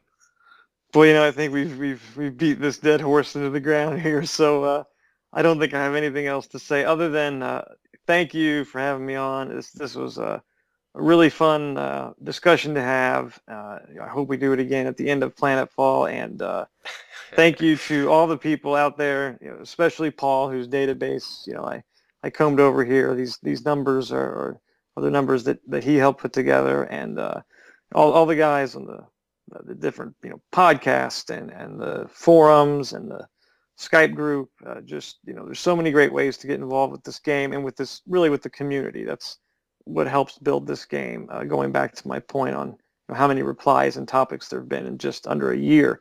So on the forums. So thanks to everybody who is a part of the community and can help us all have discussions like this. Absolutely. I mean, as somebody who I so often remind people has no local meta whatsoever, the online community has turned this stellar game into something truly remarkable and very special. So I'm overjoyed with just how helpful and how warm and welcoming and inviting the community is, how willing they are to help one another. So this game would not be the same if it weren't for viewers at home like you. So thank you very much for checking out this video. Thank you, Sam, for gracing me with your company for a few hours here. Hopefully this video was informative to everybody and is going to be a very interesting time capsule to pop open a year or so from now. So thank you so much for coming on, Sam. And before I finally wind things down, why don't you go ahead and plug your online competitive league one last time. Thank you. Yeah. So if you guys want to get some more games in, I strongly recommend, purchasing the FFG products in real life and playing in real life. And,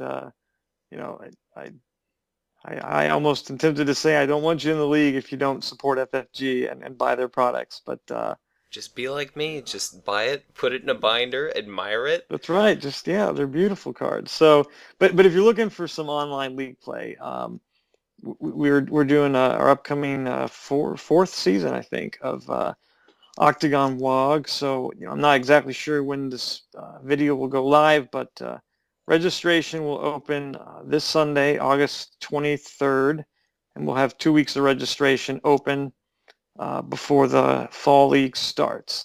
And Mitch, you were kind enough to help me. We made some really cool alternate art Warlord cards, and so details will be going up on the site in a few days on exactly how to get those. There'll be participation prizes and top cut prizes for the players to make a top cut as well. But go to 40k octagonwog.blogspot.com. So that's 40k octagonwaagh.blogspot.com, and all the information you need is there. How we run it, the FAQ, the rules, all that stuff.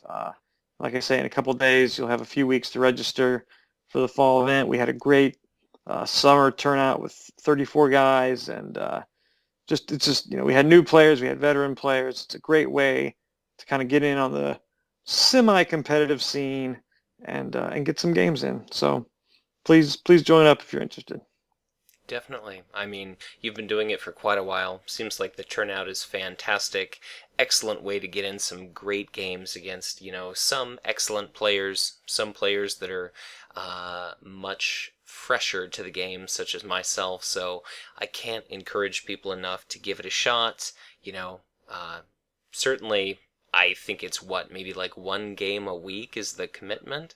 Yeah, it's your time. Your time is commitment. It's only one game a week. So if you've got an hour, probably in the evening, or if you're across the Atlantic, if you've got an hour, probably in the morning, once a week, then please join up, because it's a really it's a good time, and it's a fun way to get some games in and test your mettle and learn a few things.